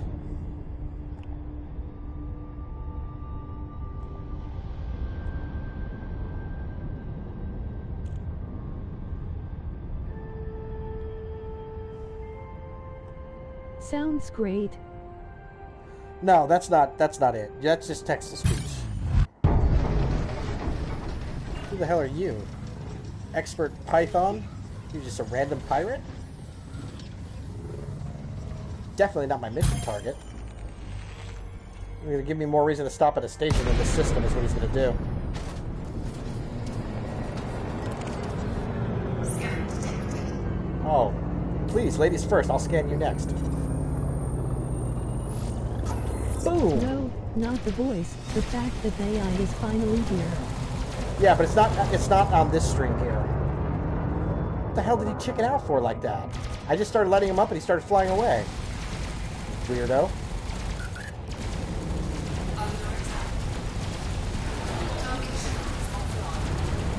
You are having a very bad day. Somebody doesn't know how to use a Python. I don't know what that was. Oh well. He doesn't seem to have any armor. His health points are going down pretty rapidly. LOL, I keep missing it. That's okay, it's archived. I think it was 3 hours.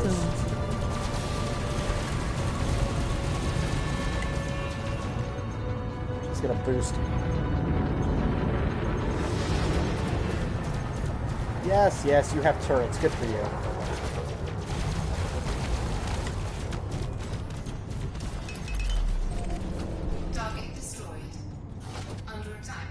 I guess he was worried about his paint. Did you scratch my paint? Frameshift drive charging. He's worried about his fucking paint. Frameshift drive charging.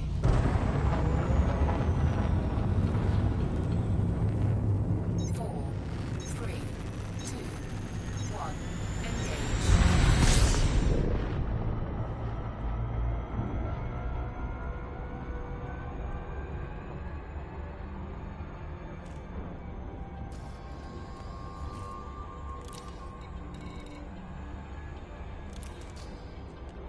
This is really weird this hasn't popped yet.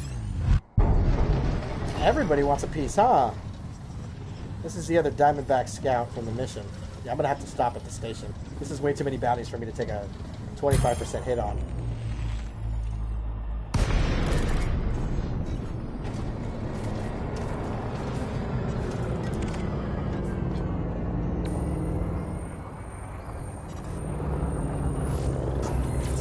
Under attack.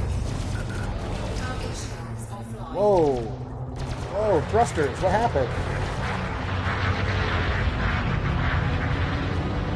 I just lost lateral thruster control for a second. Good thing that wasn't an anaconda.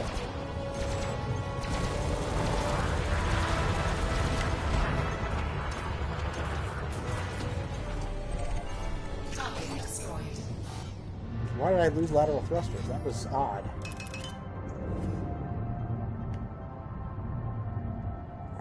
Something was wrong with my roll.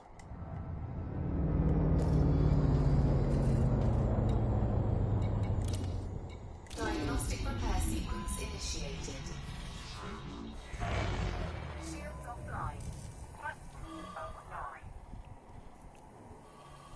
I did not like the feeling of trying to roll, and I was rolling. It felt like a Type 9 Heavy with the grade E thrusters equipped. Shields online. Thrusters online. Says everything's fine, so I'll take its word for it. Charging. That's it. 4, 3, 2, 1. Engage. That should be all the pirates that were sent after me. This wet work job is being strange. You know, when I took the mission, it had the Horizons icon on it, which usually means you have to go down to the planet. But I don't think that icon pops all the time when you have to go down to the planet. I think that icon only pops because you have Horizons. Like, that mission won't pop if you don't have Horizons. Is I think what that means. Because it says search signal sources in the Bindi system around Bindi 11C. There it is. Took you forever. Jesus. Alright, so you just drop in on it like it's a station. Or any other signal source.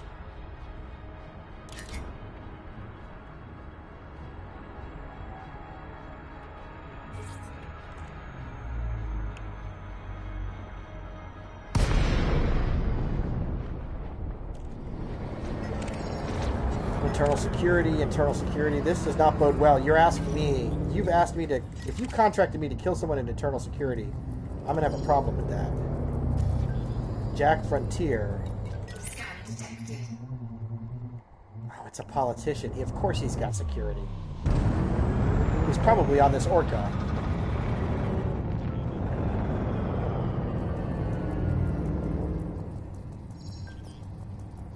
Yep, he's on the Orca. He's not wanted either. Time to get a bounty.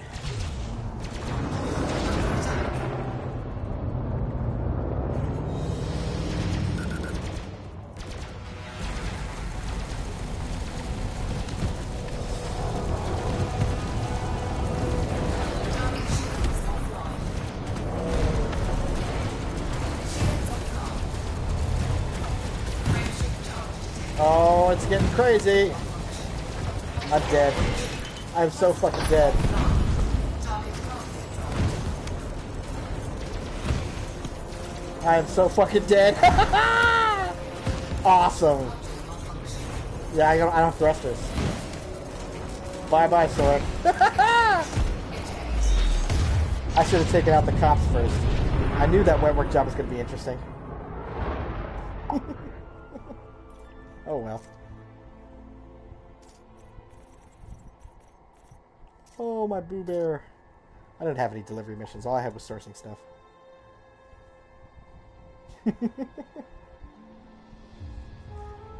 I started way too close to that Orca. I probably could have killed him pretty quick and gotten out of there without even dealing with the cops if I would have started further away. What did I lose besides the wet work job? I think I lost only like 2 delivery missions. Yeah.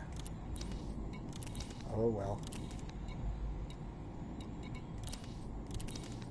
Now I know. And that was the first wet work job I've ever taken. Oh, I could go back and get my revenge? Fuck yeah, I'm gonna do that. This time I have to deal with all those damn pirates.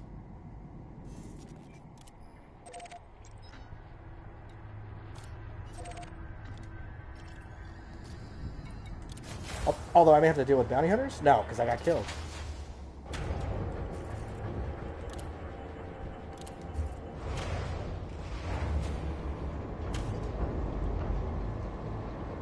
I wish I could go back to Kalana and get armor equipped, but I don't have time. Released.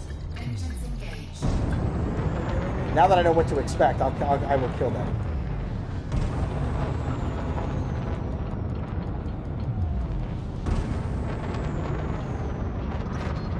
Frameshift drive It's time to charging. redeem myself. Good. I only had 1 shield cell bank left. I had already had malfunctions from overheating. 4, 3,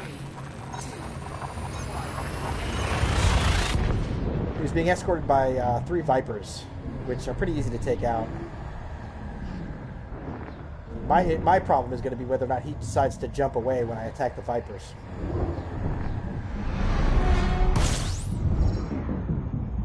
I started the fight way too damn close to him, too.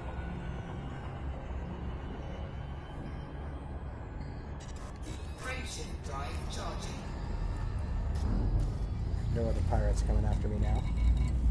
Just me and you, politician boy.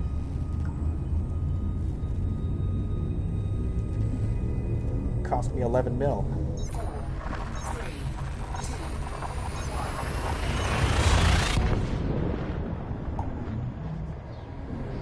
1. Man, they took out my thrusters fast, too.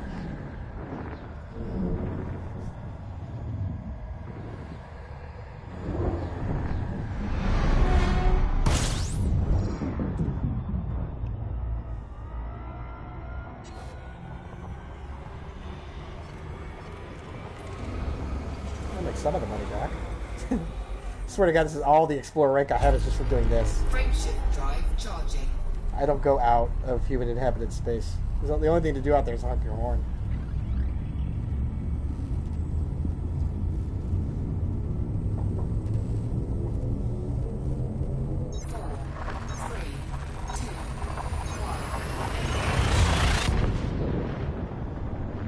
Naughty politicians.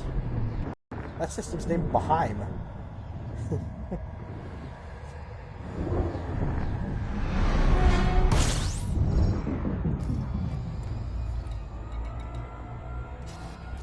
Am I here? I'm here. Where's the marker?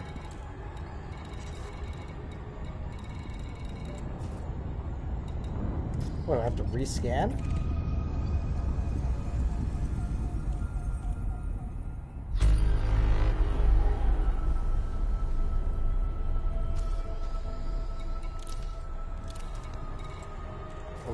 Okay.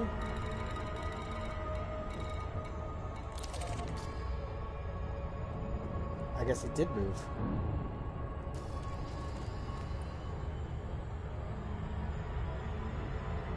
Oh, dying wet my discovery memory. Right, okay.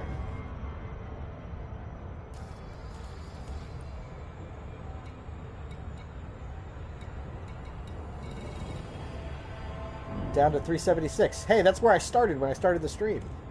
That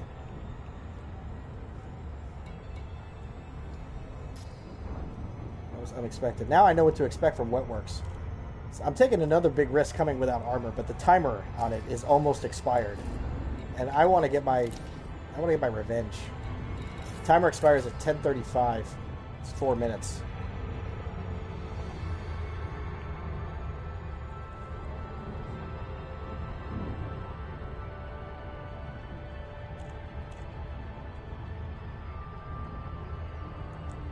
Not wanted. So heat sinks, shield cell banks. Yeah, if I knew this would be like this, then I wouldn't have a kill warrant scanner equipped. I'd have a chaff launcher, and then no inventory space. I'd have all armor on. I'd wipe the floor with all those ships.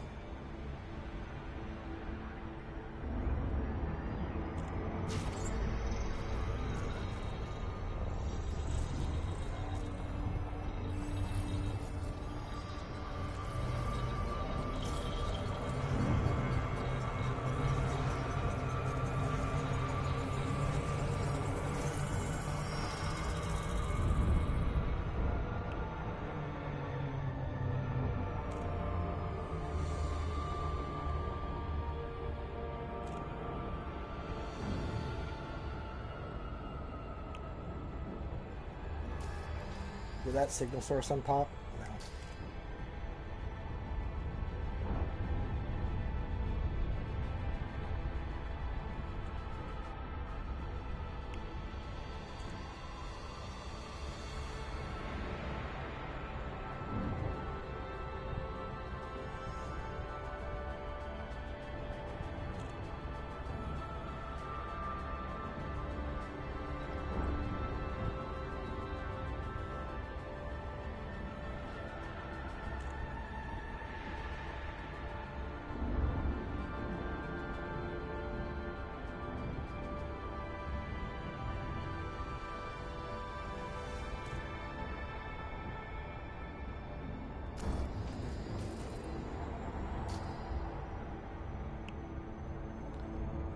Orcas on my scan. I don't have an interdictor equipped anyway. It's another thing I would have. Yeah, like I said, I've never seen these wetwork jobs pop, so unlike everything else that I do with flipping a faction, I don't have a lot of experience with this. Now I know what I'm looking at. Literally an illegal assassination.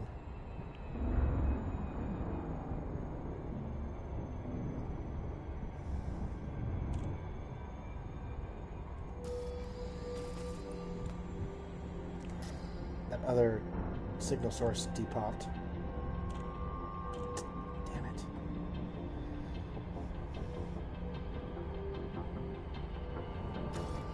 Running out of time, game. You gotta pop this thing now or never.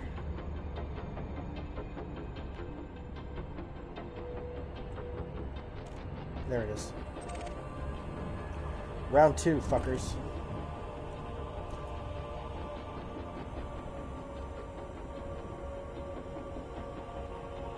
Some bounties.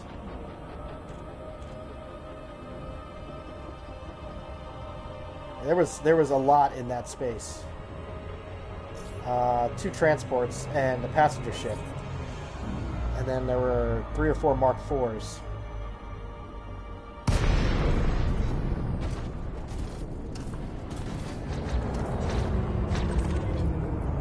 And a nav beacon. What the hell? Yeah, I'll take advantage of a nav beacon, sure. There's a Python, that's what killed me. A couple of internal security service. These guys are in Mark IIIs. 5 Mark IIIs and a Python.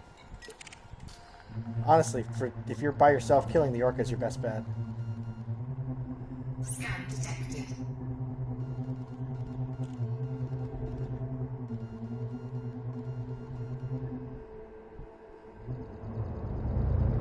Under attack. Ooh.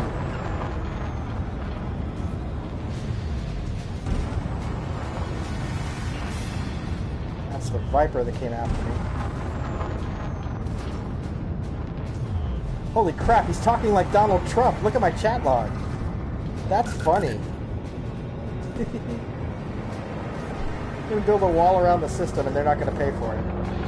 That's funny. He's not in a wing. Yeah, they're all coming after me though.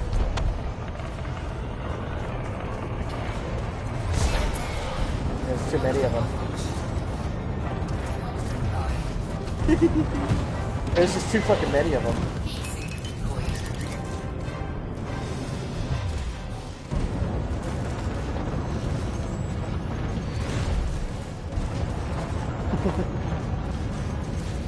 but Soric hasn't given up yet. Just watch. Oh! I see what they're doing. Oh, well, I'm dead again then.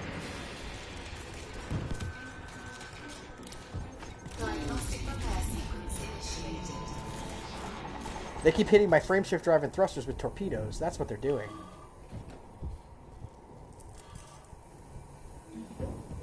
Come on, baby. Some Star Trek shit here. Come on.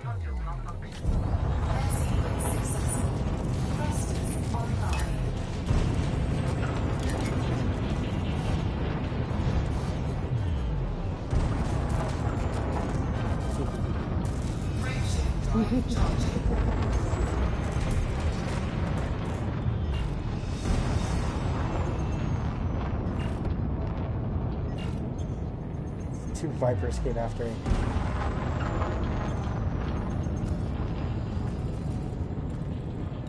Thrusters are at 2%. Heat sinks are almost down.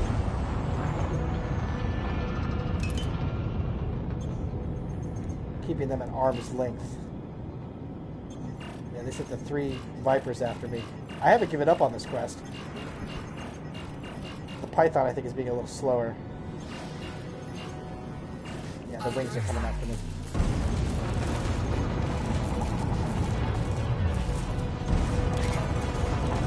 Ah, wasn't paying attention to my distances. Oh, this one's fast.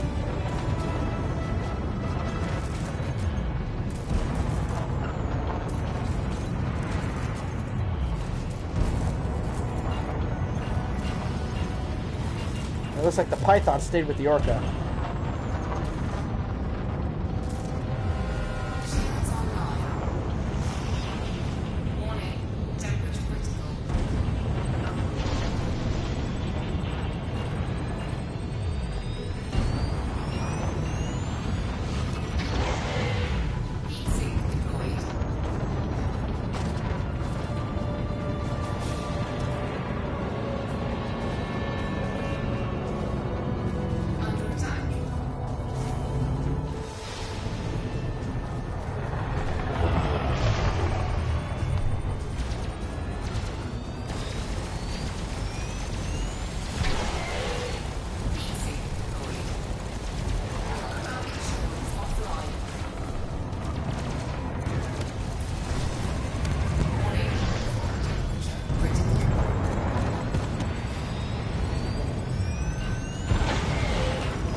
No es bueno, Capitan.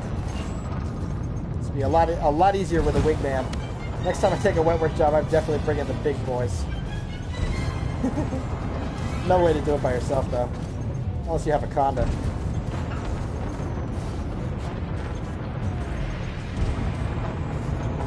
Come on, give it a rest.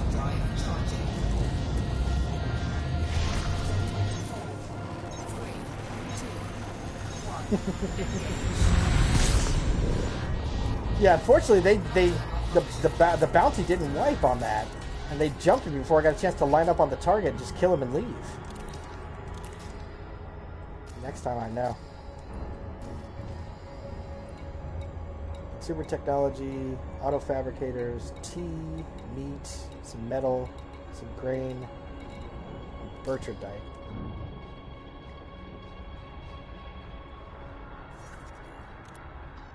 That politician's not dying easy, that's for sure. Wakanuki and Jutong.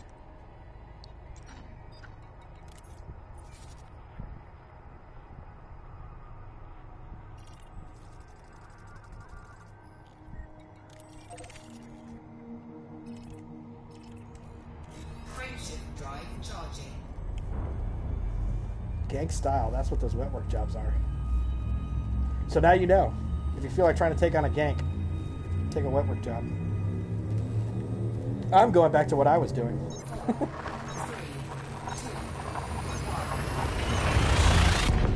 Too bad I didn't get a fair second chance at it. It didn't. It's weird though, because it didn't say wanted above my fuel gauge, and they still said something like, "I know your crimes" or something, and went after me. I thought your bounties were wiped when you're killed. Oh well.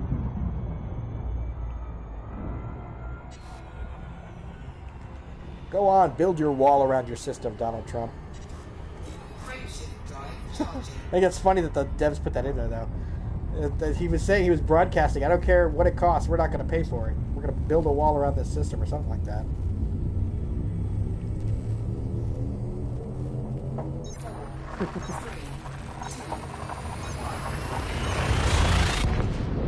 I believe you would call that a parody.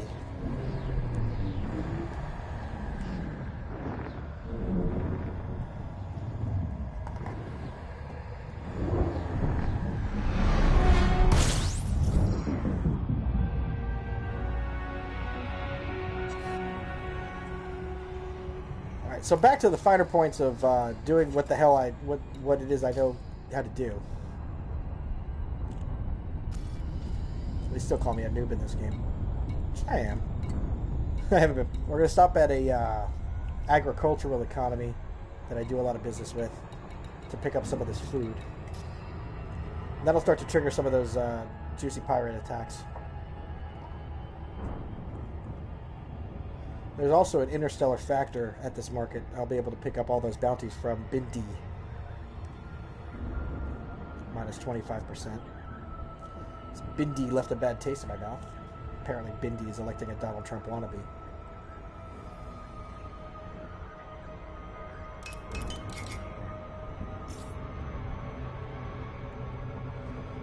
Yes, only if I could use the gravity to do it.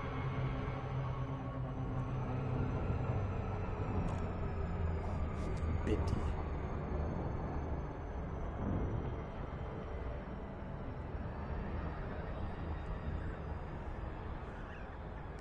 There go my plans for putting a new engine on a Type 9 tonight. Well, yeah, they took out my thrusters the second time. I was able to get the diagnostic repair on. Get the hell out of there. I was going to try to take out those Vipers at a distance and then repair my shields and go after the Python and the Orca, but I realized I was probably going to run out of time on the mission before I got back to the Python and the Orca.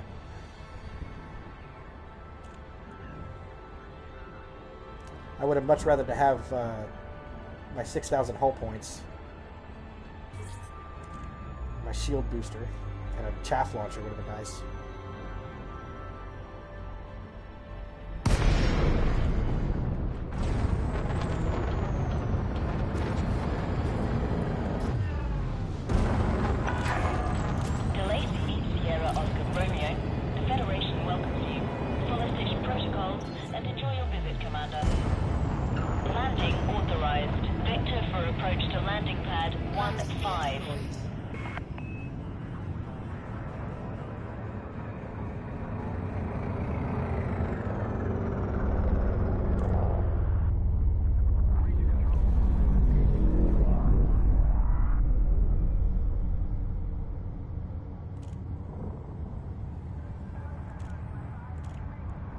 Good friends here at Throughout Market. I had my my multi-crew open for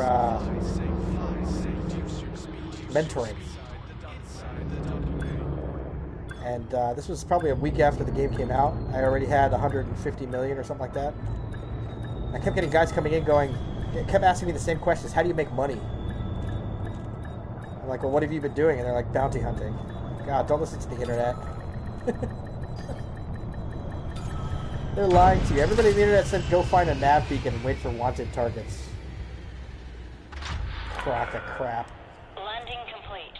Systems offline. Enjoy. There's one video about killing skimmers. That works out really well. Can't remember the name of the system. I know it. I never went. But I know a lot of people who did that.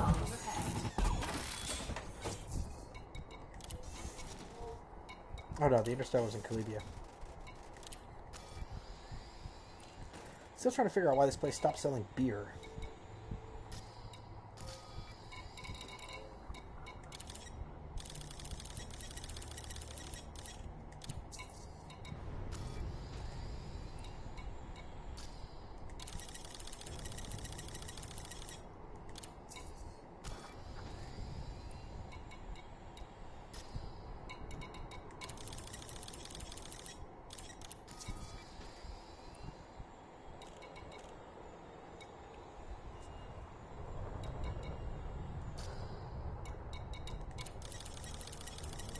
So we'll grab all the food. That's going to spawn a bunch of pirates.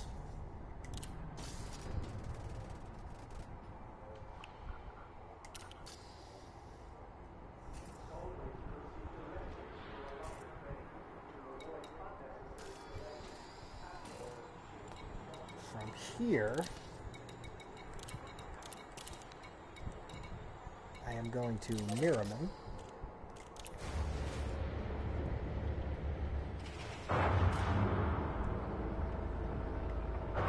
That's got the, they make machinery there. Ship detach complete. Clear for egress.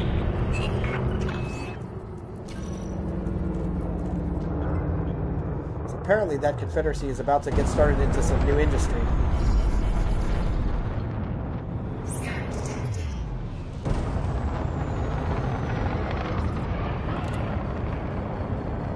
Elvis O'Shaughnessy. Whatever. He's worth 80k mission bonus plus his bounty. There's going to be a second one come after him. Based on his reward, he's either going to be a Fertilance or a Python. Possibly an Anaconda. Judgment Time. Who's saying Judgment Time? Diamondback Scout. Jump down.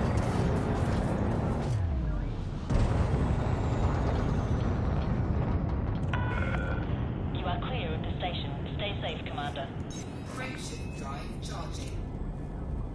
And then I guess that was Illidian. So 2 Diamondback Explorers and 2 unknowns. FDL, Python, or an Anaconda. Maybe a Federal assault ship.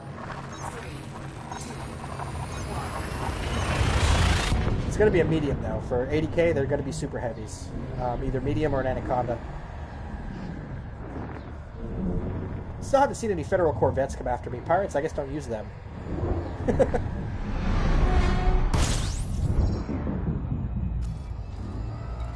Going to the hub. It's going to have our auto fabricators. I guess that's 3D printers. I don't think they have synthetic fabrics. They've got the auto fabricators.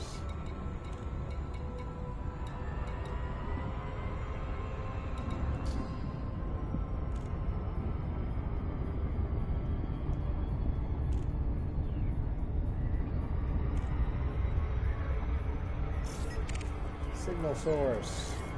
High grade? Always weapons fire. I took the signal source bait and it caused me to overshoot, but that's okay.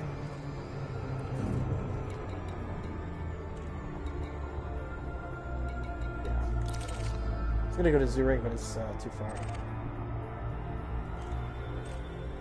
Combat Aftermath. I need high grade emissions, damn it. Ah, more pirates coming after me.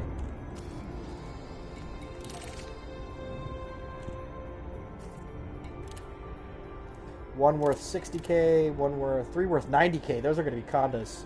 That are Federal assault ships, which means their bounty is going to be somewhere upwards of 300 to 500,000 each. So that'll make me some of that money back that I lost to Donald Trump wannabe and Bindi.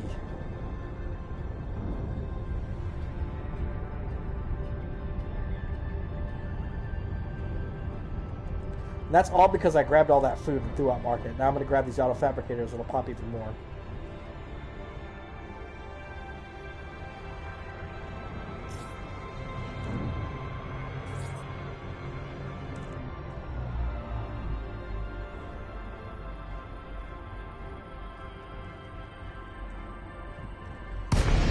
And this is lap 3 of 3. So after this third lap, you're going to start to see the delivery missions pop, and then you'll see the Oscar Romeo. the tourist missions pop. We are delighted to receive you.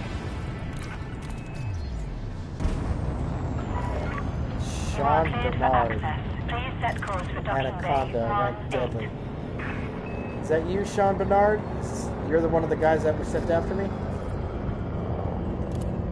Sure enough. Chasing condos. Deadly condos, too. What's up, Sean? Yeah, you're wanted, right? Under attack. You didn't think I was going to flip around and attack you, did you? He's running.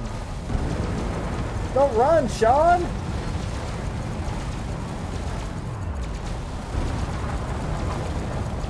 Why is he stuck at 9%?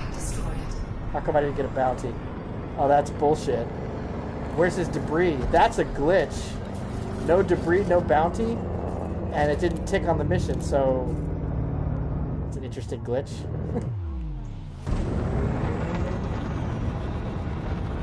I ain't afraid of no condas.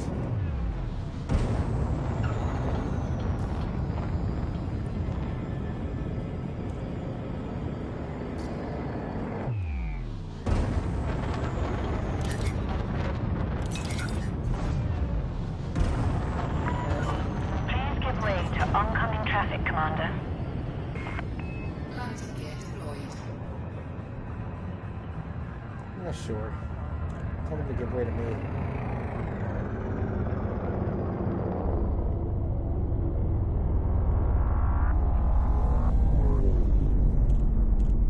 Where am I? 18? Shit. Oh, it's in the back. Never mind. I thought it was by the front door. I was like, I totally passed that.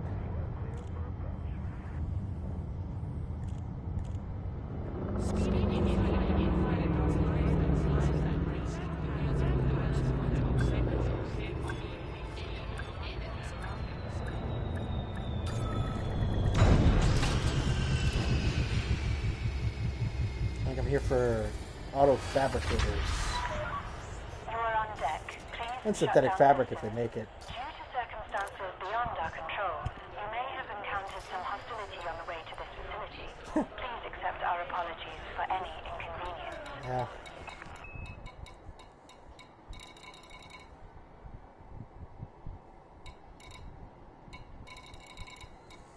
Industry?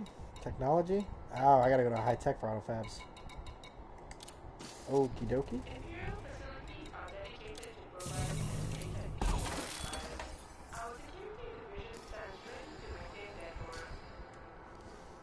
Wakanuki has synthetic fabrics, and then I've got a high tech one jump away from that. Wakanuki is where I'm probably going to see a lot of these interdictions.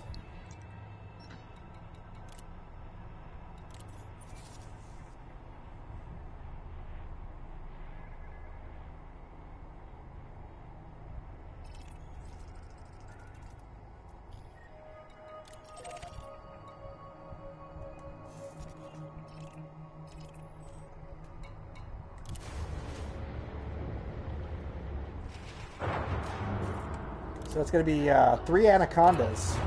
3 deadly anacondas. Your ship is now detached. Please exit the station at your earliest convenience.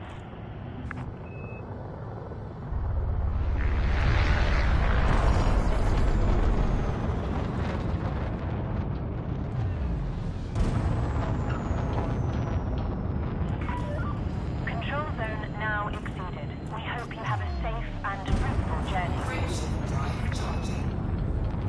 Medium security.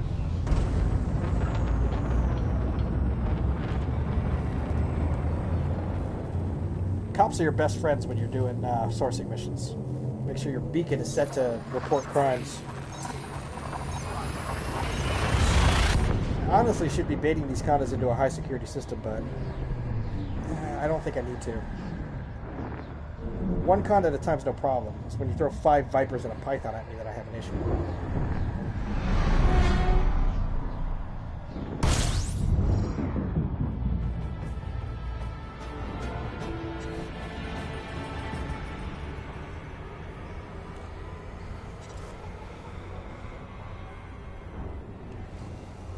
Lippish is going to have the synthetic fabrics. I got to get consumer technology anyway. I wonder why they're asking for high-tech stuff. They weren't before. Birdie. Oops. Oh, never mind. The gravity well. Elbis O'Shaughnessy. Python. Dangerous. Yeah. Get that combat rank up.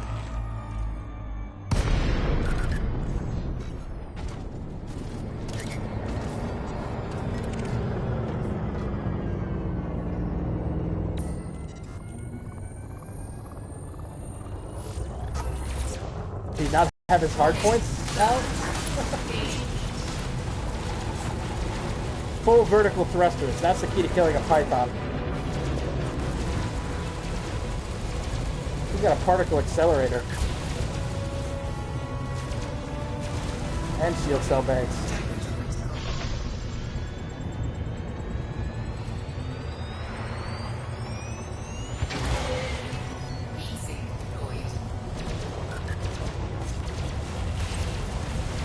Chaff and a shield cell bank.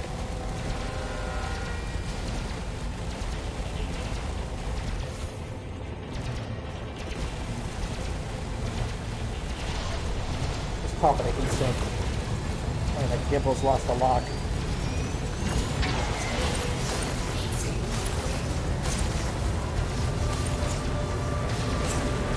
Come on. How many more shield cell banks you got, buddy?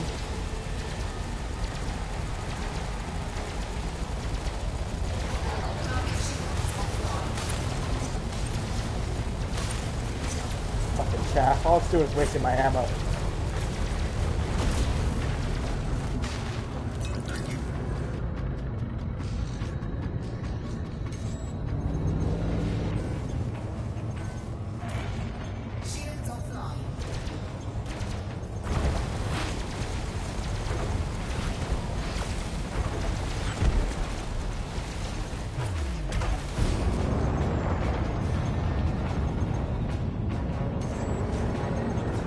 What's up with my point defense?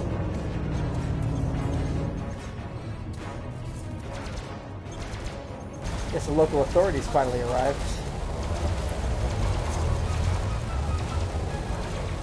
Oh, I took out his thrusters. He's tumbling.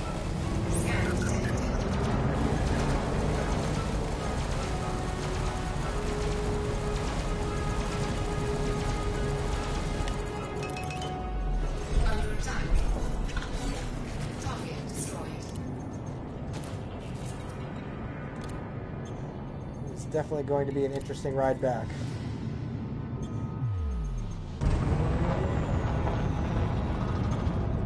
Frameshift drive charging.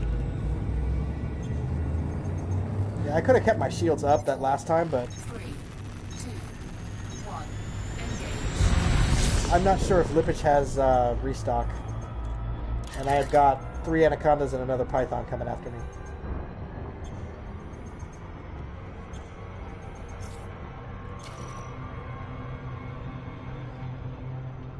So I wanted to hold on to those shield cell banks if I could.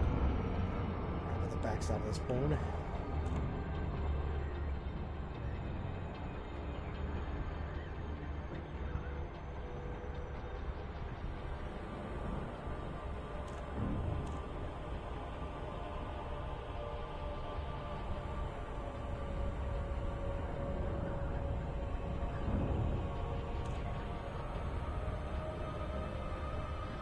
I know they've got repairs, I just don't know if they have restock.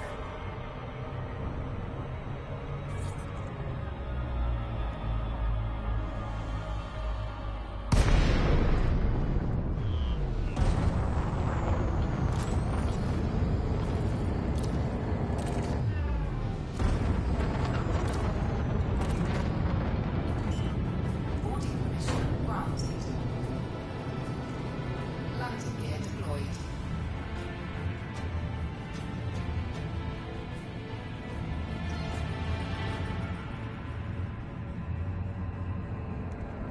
Right on the numbers. Come on, baby.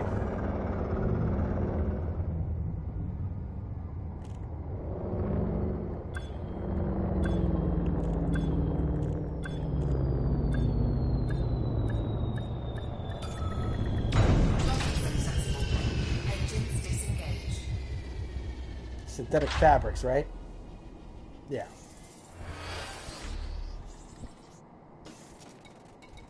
Hey, they do have restock. Beautiful. Hull repaired.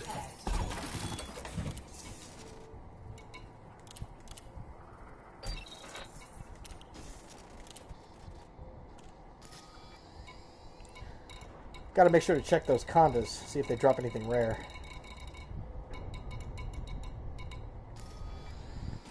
Synthetic fabrics, 15.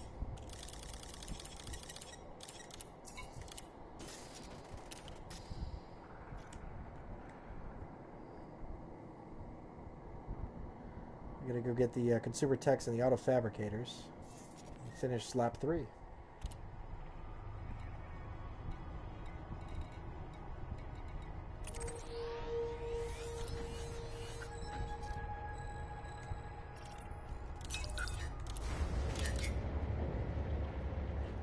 Prepare to pay up, says Sean Bernard.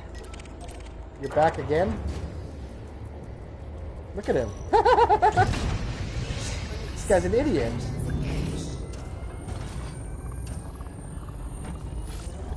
This is the easiest con to kill I ever got.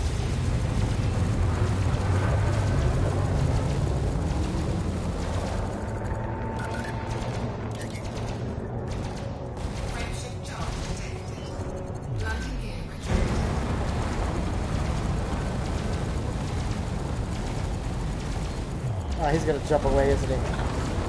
Fucker.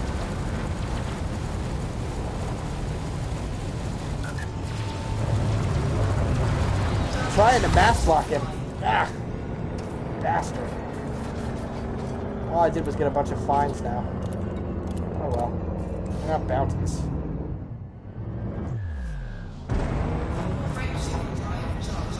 Who? Really? Wow, no quarter for these guys.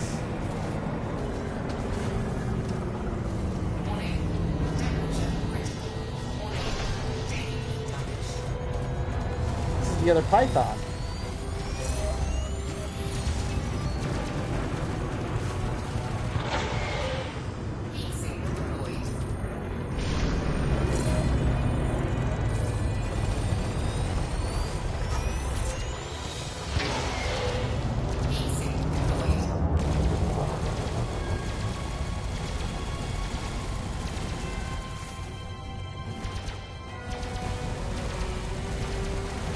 If you guys all want to just jump in here at the station, I'll just keep resupplying my fuel cell bags. It's fine.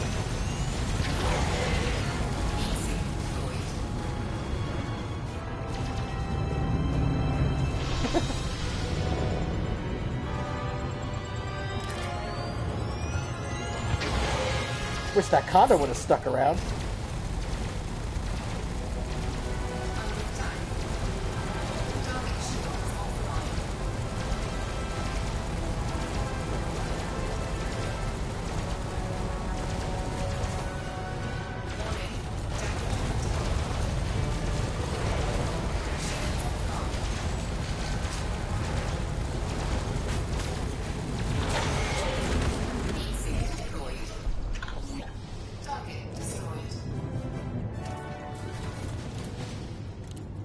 Takes care of the T.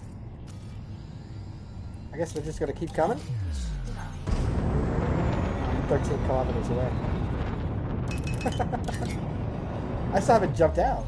I want that condo to come back. He was deadly in a Python, so I might as well check. Compound shielding I have a ton of. Proto-light alloys I have as well.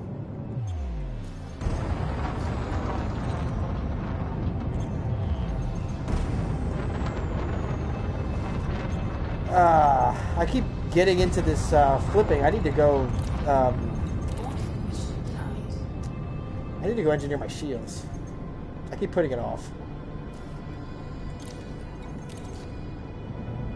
I can't believe that condo was just sitting there over my landing pad talking shit. Oh man, if he didn't jump away, I had him too. Dead to rights.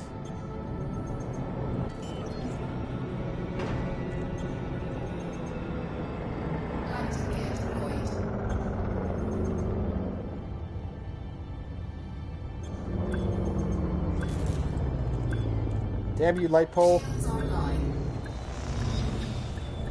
I want to meet the engineer who thought it'd be a good idea to put a light pole on 4 corners of a landing pad in 6-dimensional space. You know, you can come in from any angle. What did you think that would be a good idea? To put 4 light poles there. Guess I'll pay my no-fire zone infractions 300 credits. For shooting at that condo. Incoming message. I hear engines. Is somebody else now here that wants to fight? No? Alright. Well. That's the second time that Conda's come after me next to a station. Engines engaged. He really wants to fight, huh?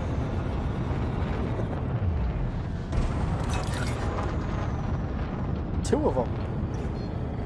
Frameshift drive charging. Python and a Conda. Good morning, good afternoon, good evening. It's 1 a.m. here on the East Coast. Almost 100 degrees outside where I live. If you're watching from the future, please do not laugh at our meager technology. We're still rocking PlayStation 4s. Those of you who have PlayStation 7s and thought, hey, let me go back in time and watch one of these old games. Obviously, if you're watching from that, not that far in the future, aloha! Welcome to the archive. I still have that Discovery scanner equipped, don't I? I might as well make a few bucks on it. Frameshift drive charging. I usually never have a Discovery scanner equipped. Valentine, I'm sorry. You're going to have to wait your turn, man. I'm not going to be killing any bounties in a system that are not stopping in the station. Just throw money away. 3, 2,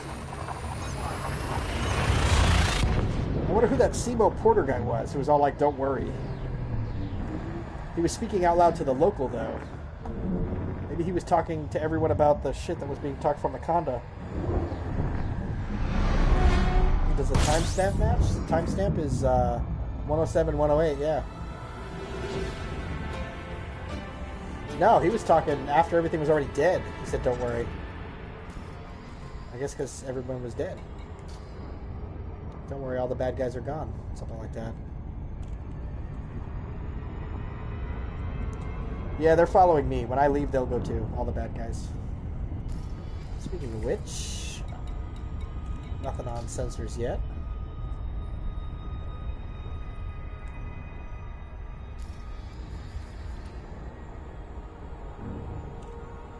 I just hit master like 2 hours ago. That's weird. I'm already 10%. Comes after master, I wonder. Dangerous?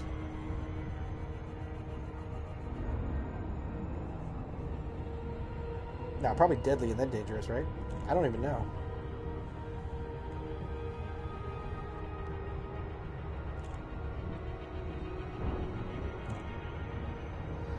So we're headed to Beg Terminal. It's the closest high-tech economy. Well, I should edit that with a caveat. It's the closest reliable high-tech economy that's currently producing. There's a high-tech economy in the Colonosphere on the planet's surface that is not reliable. They're high-tech industry, so you can't get things like computers, consumer technology, medicines, advanced medicines, different kinds of the drugs that these combat stabilizers, things like that. They have a very small list of things that they make there. But it sucks because when you use EDDB, it still shows up as having all kinds of stuff. It just doesn't.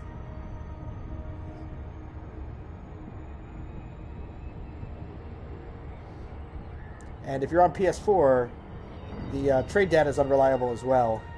You just have to get to know what stations sell in the area that you're working in. It just takes time.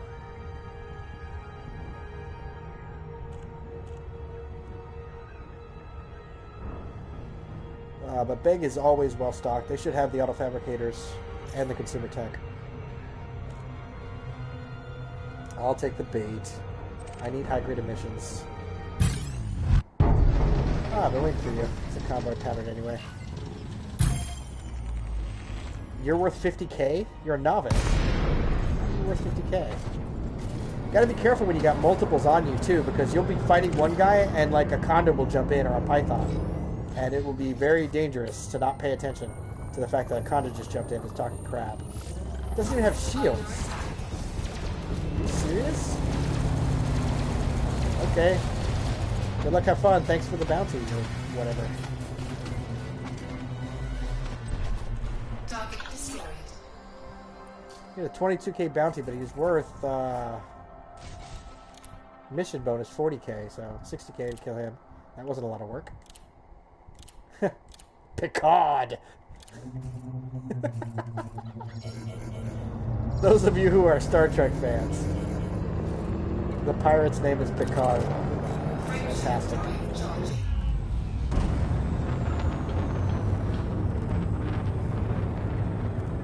Oh no. Something is wrong with my internet connection. Doogie is not here. Might have to kill the stream, guys. I mean, if it stays on, great, but if it dies because of my internet connection.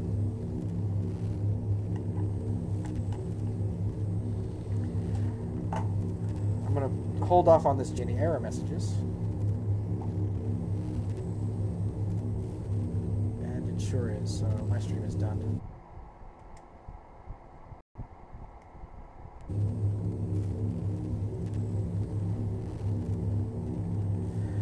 I'll refresh it to see if it's still live. Doobie doobie doo. Doobie doobie. Hey, I'm back. All right. 3, 2, 1, engage. Got some lurkers on stream tonight. Text-to-speech is on, so if you guys want to say hi. I'm also watching the chat. I know Juan's here, and Karumi was here earlier. Karumi might still be here. Commander Karumi Tokisaki. Set that brightness up. I'm gonna kill this light. Really get immersed.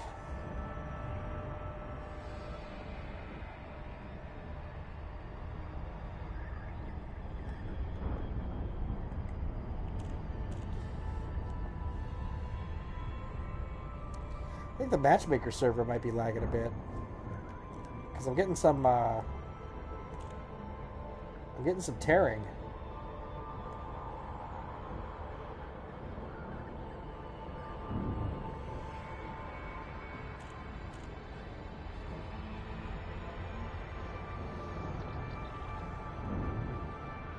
That's a pirate. Federal assault ship.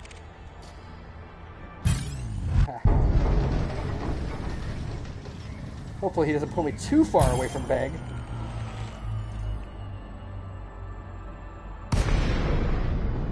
$5 million meters? That's not bad.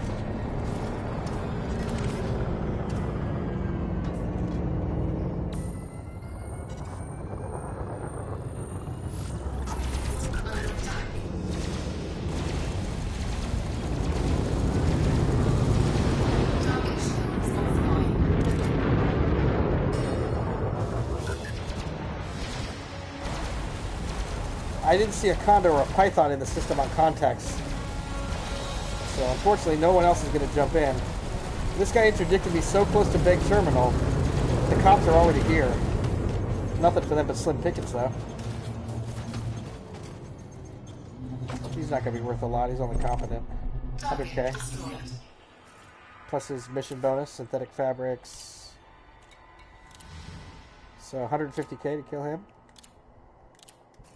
Little boost on my combat ranking. Drive charging. 4, 3, 2, 1, engage.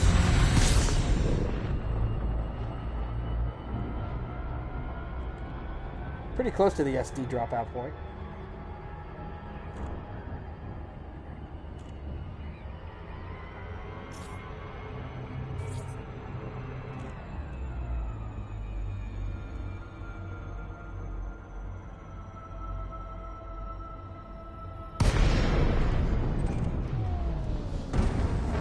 Yeah, for those that are interested, it will be this weekend, Saturday evening. I will be streaming with...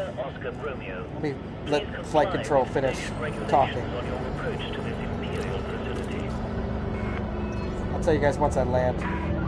Permission granted.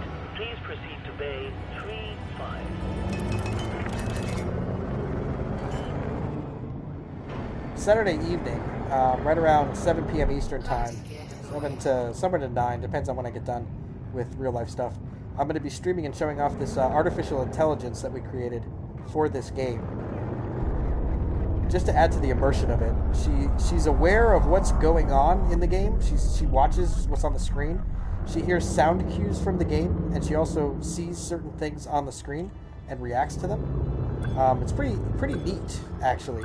She's also communicative to a point. She interacts. I can interact with her web browser. I can also interact with her to open up streams, different audio streams and photographs and stuff with voice. Landing successful. You may We've been alight testing when her ready. for a We little are while, glad to have and we you streamed visit the her station, last Commander. weekend and the weekend before. Nobody came to watch, but it was actually pretty fun. I really felt like I had an artificial intelligence computer. Doogie's done a great job programming this thing. It was really interesting, and it added more immersion to the game. Whenever we play with the AI on, I role play. I don't treat it like a game anymore. So I won't be like text to speech is not on. I won't be answering comments. It really is just for the entertainment of pretending that you're in space doing this stuff, and it's a lot of fun. To consume text. And down under technology, we got auto fabricators. Meow. That's 18 of those. That's what's great about a Python is that you can rely on it in combat and still be able to carry all this cargo.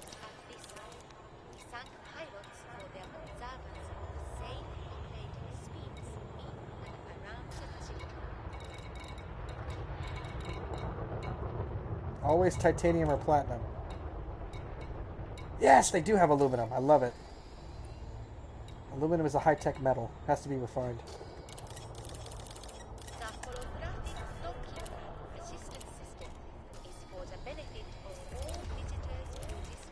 Somebody just got blown up. The guns are going nuts, man. Somebody got caked.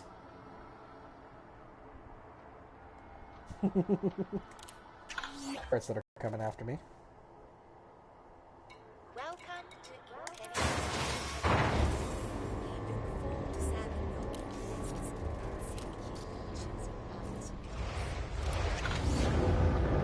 One worth 70k. Three worth, is that 80? Or 60? That's 60. Boogie choogie.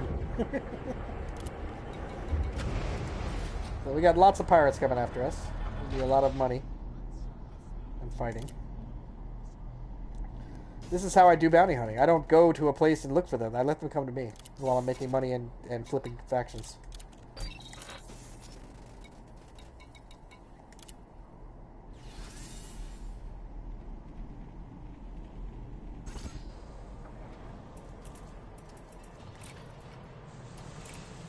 I want to keep the kill warrant scanner. I'm still thinking about that wet work mission. Still thinking about it, man. Still got it on the mind. How truly unprepared I was for that. When I go do undermining in Federation space, this ship has no cargoes at all. It's all armor. Engineered armor. I think it's like 6,000 hull points.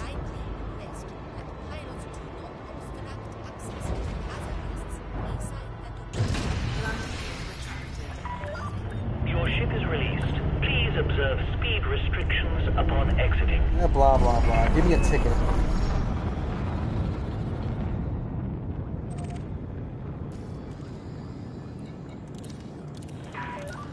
Facility boundary exceeded. Imperial Flight Operations Bureau wishes you a fond farewell.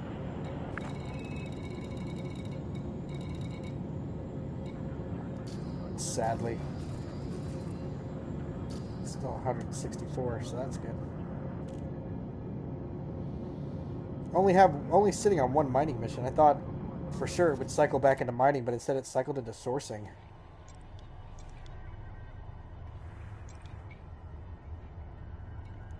What the hell do I have it set to? It's all these red star class. These red dots. Under attack. Nice. Look who showed up.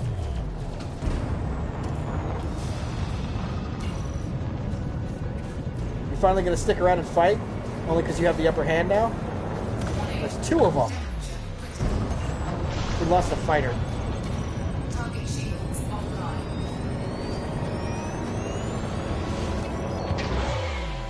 Heat sink deployed. Take him right back to bag. Let this fighter catch up to me. Time is at 2.3 kilometers. Now I'll do the fighter.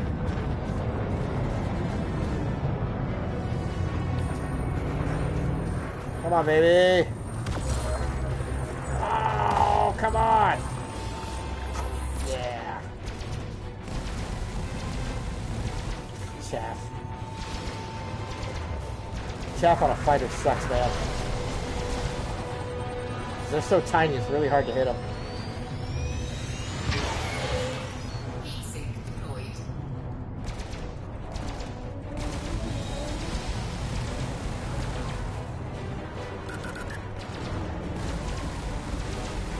Come on, random shots.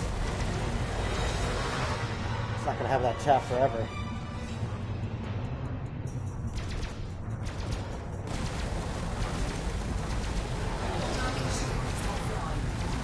Weak as paper, though.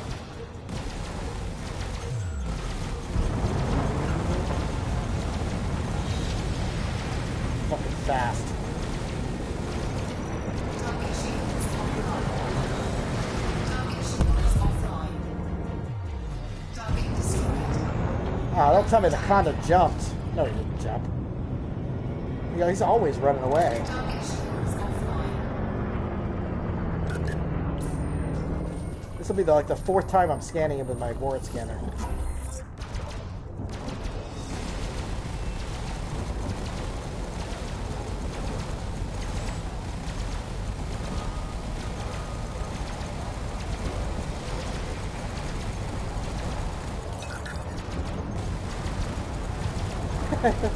Man, that's a lot of heat. Target destroyed. Sub-target his thrusters or FSD. Yeah, no, he's running too fast. He's a mission target. He's coming in when I'm landing and then jumping out as soon as I start shooting at him. Finally got him. Although it glitched earlier when we killed him while he was in the middle of jumping, and then there was no material drops, no wake. He just vanished, and no high energy wake, nothing. I was like, wow, that's a neat glitch. The next time I'm coming back to Beg Terminal, probably not tonight. I saw that, sub.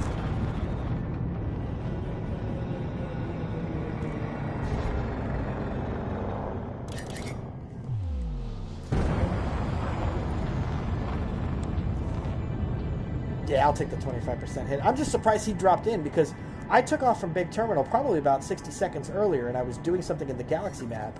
I didn't expect him to jump in that type of a scenario. It was very odd.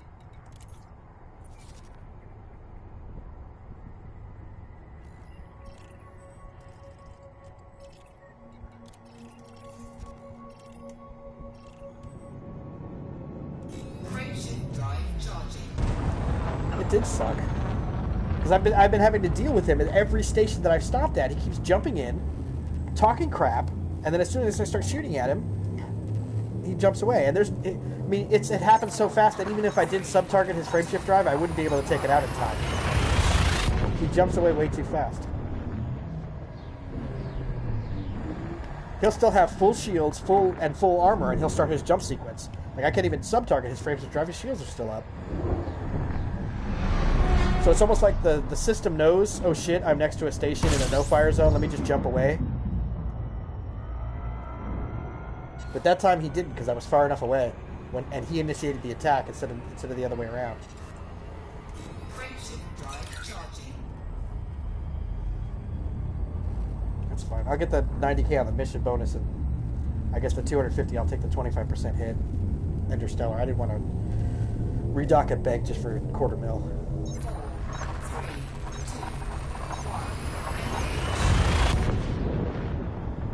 But yeah, once those shields came down, those cops thought they were doing something, man. Those beam lasers weren't doing crap to him. That was all me. This kind of funny though to see all those lines of light. It's like, wow, gang style.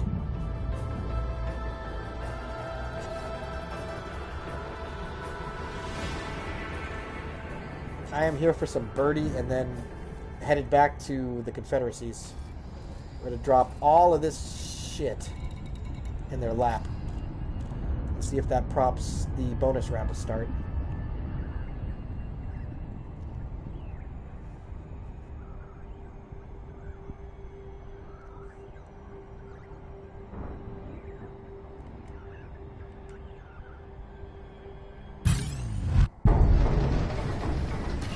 This guy is a Fertilance.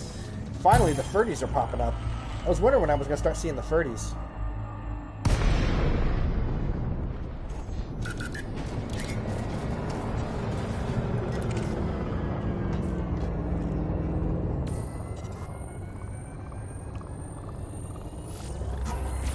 Under attack. It's got pulse lasers. Vertical thrust. Come on, vertical thrust. Yeah, buddy. Stay with him. Oh, that strafing. So nice. Am I going to beat the shield cell banks? No. He dropped the heat sink. I lost my gimbals. Yeah! Now what are you going to do? Run? It's a good tactic. I should probably pump one myself.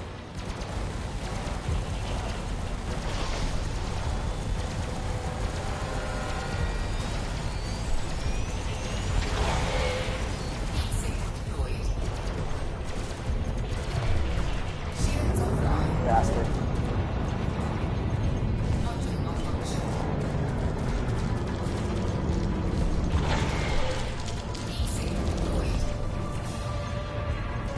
Do I have two on me? No. Oh, he's got particle accelerators. Again, my shield should have never gone down. I wasn't paying attention. I need to get these fucking things engineered.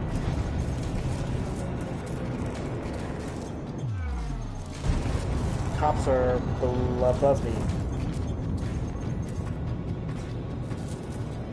Dick.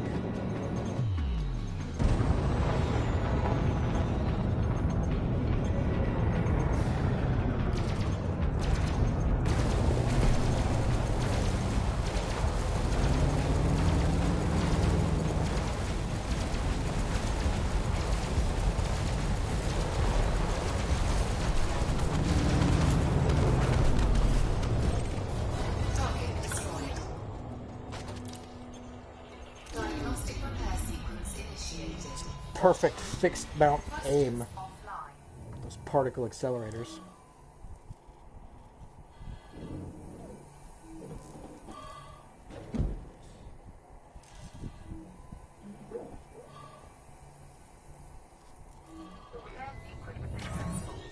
Shields online.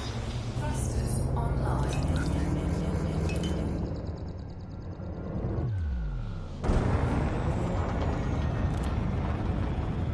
That was for the 14 consumer tax.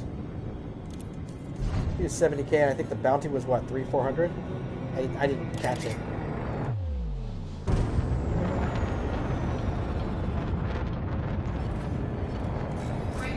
I've still got 2 shield cell banks. I should have never lost my shields. Ready to engage. 4, 3, 2, 1. Engage.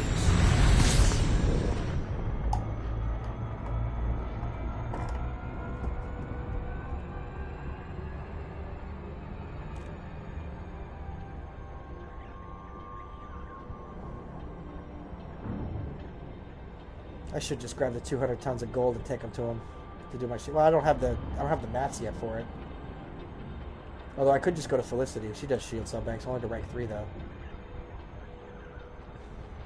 Maybe I'll do that when I go to Todd. After I drop off all of the stuff that I'm carrying now, I'm going to go to Todd and change my multi-cannons.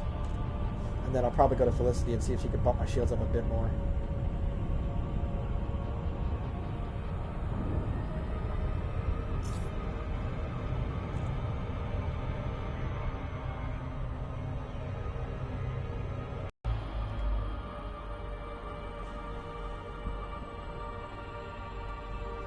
The fighter from the Conda didn't give a bounty. Usually the fighters do. That's why I went after him.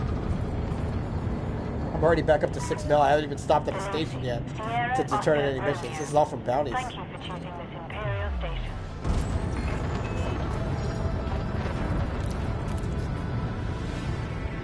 Landing gear deployed. Request approved. Please continue to Bay 37.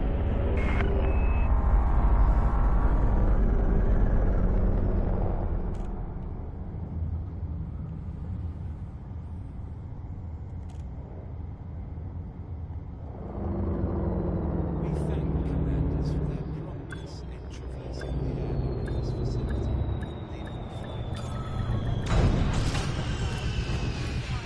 flight. I'm here for some birdie. 16. Docking is completed. Please shut down systems. The Imperial Flight Operations Bureau hopes you enjoy your stay.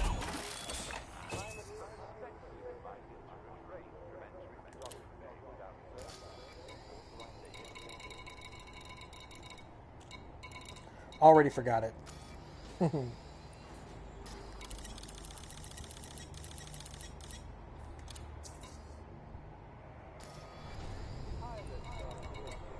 And some bonus money, because these extraction ports, there's no CCC faction here yet, so it's okay to do this, but if there was a Confederacy or a Communist or a co-op, I wouldn't do it. But there's none here yet, so I go through, whenever you stop at an extraction spot, just look for stuff. Sometimes they'll just ask you just to go to the market board and pick something up, and they'll pay you 200k. I was just a Wakanuki, you suck. These are follow-on missions that I got from going to the market board and giving them cobalt. Although I think I could flip follow-ons just by closing and opening the mission board. See if I can get them to go to one of the places I'm already going. It's a dude with the blonde hair.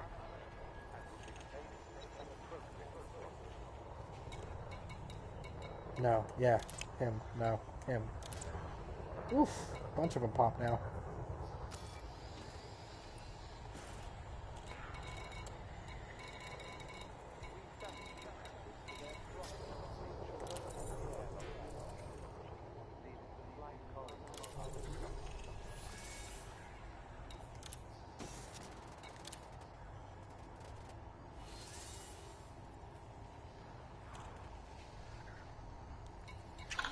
And this is easy money, man.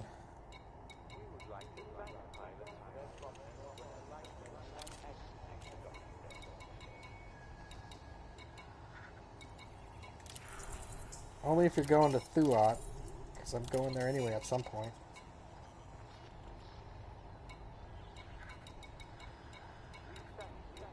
Well, no, I'm going engineering, so it's got to be one of the places I'm already going to.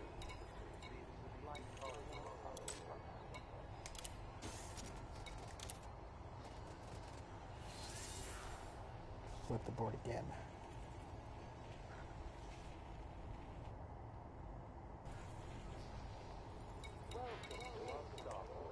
She's done. I think he's done too. Yeah.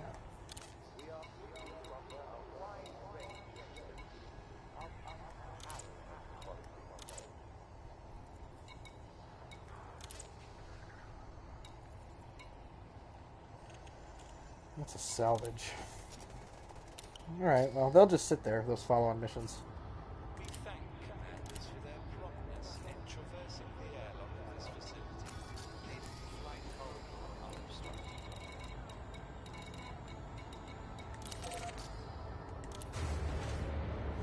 And that should be good enough to get all of those into expansion after I do passenger missions, which I'll probably do tomorrow. Give them the cycle to tick from all of the stuff that I delivered to them today. And it'll tick their manufacturing, their industrial.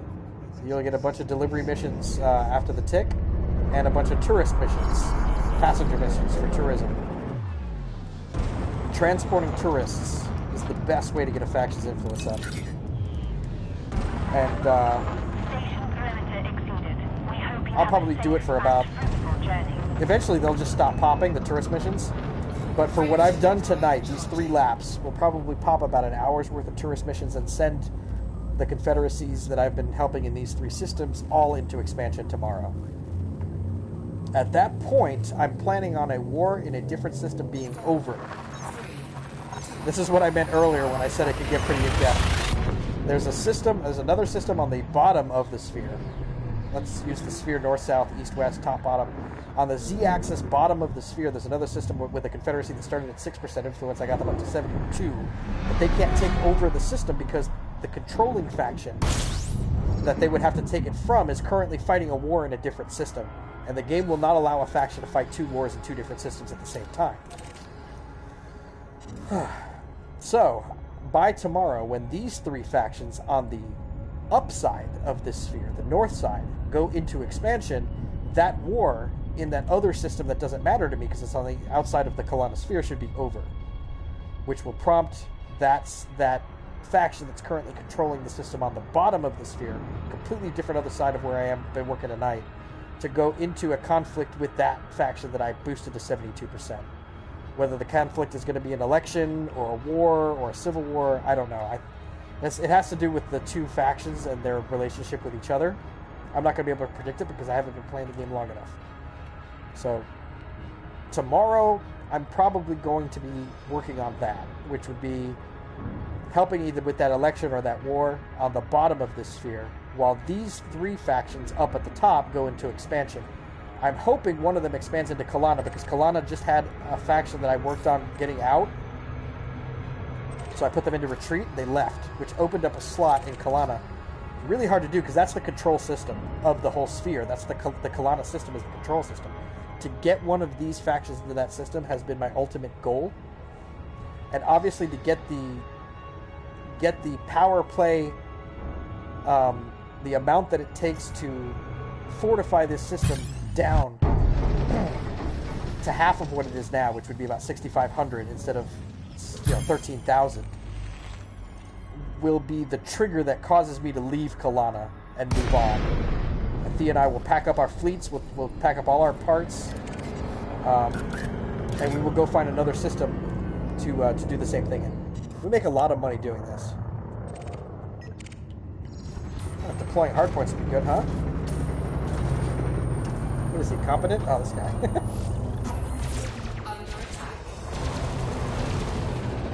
It's nice to get these little breaks between the Fertilances, the Pythons, and the Anacondas that come after you. Uh-oh. Somebody used him to jump in on me. It's Picard. He's in a Diamondback Explorer. So I got 2 mission targets on me now. It's going to give me 10 seconds before Picard starts shooting at me.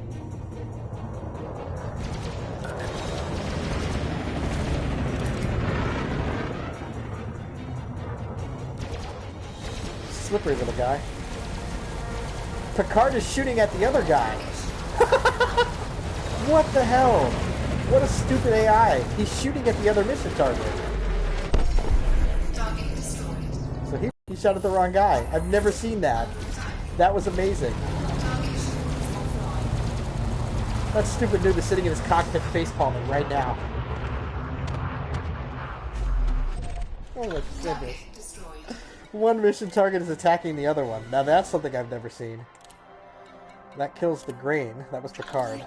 He was no good. 3 units of superconductors. Setting 2 anacondas after me for those. Animal meat is done. That was another 60k on top of the bounty, which I'm losing track already. Cannot comply.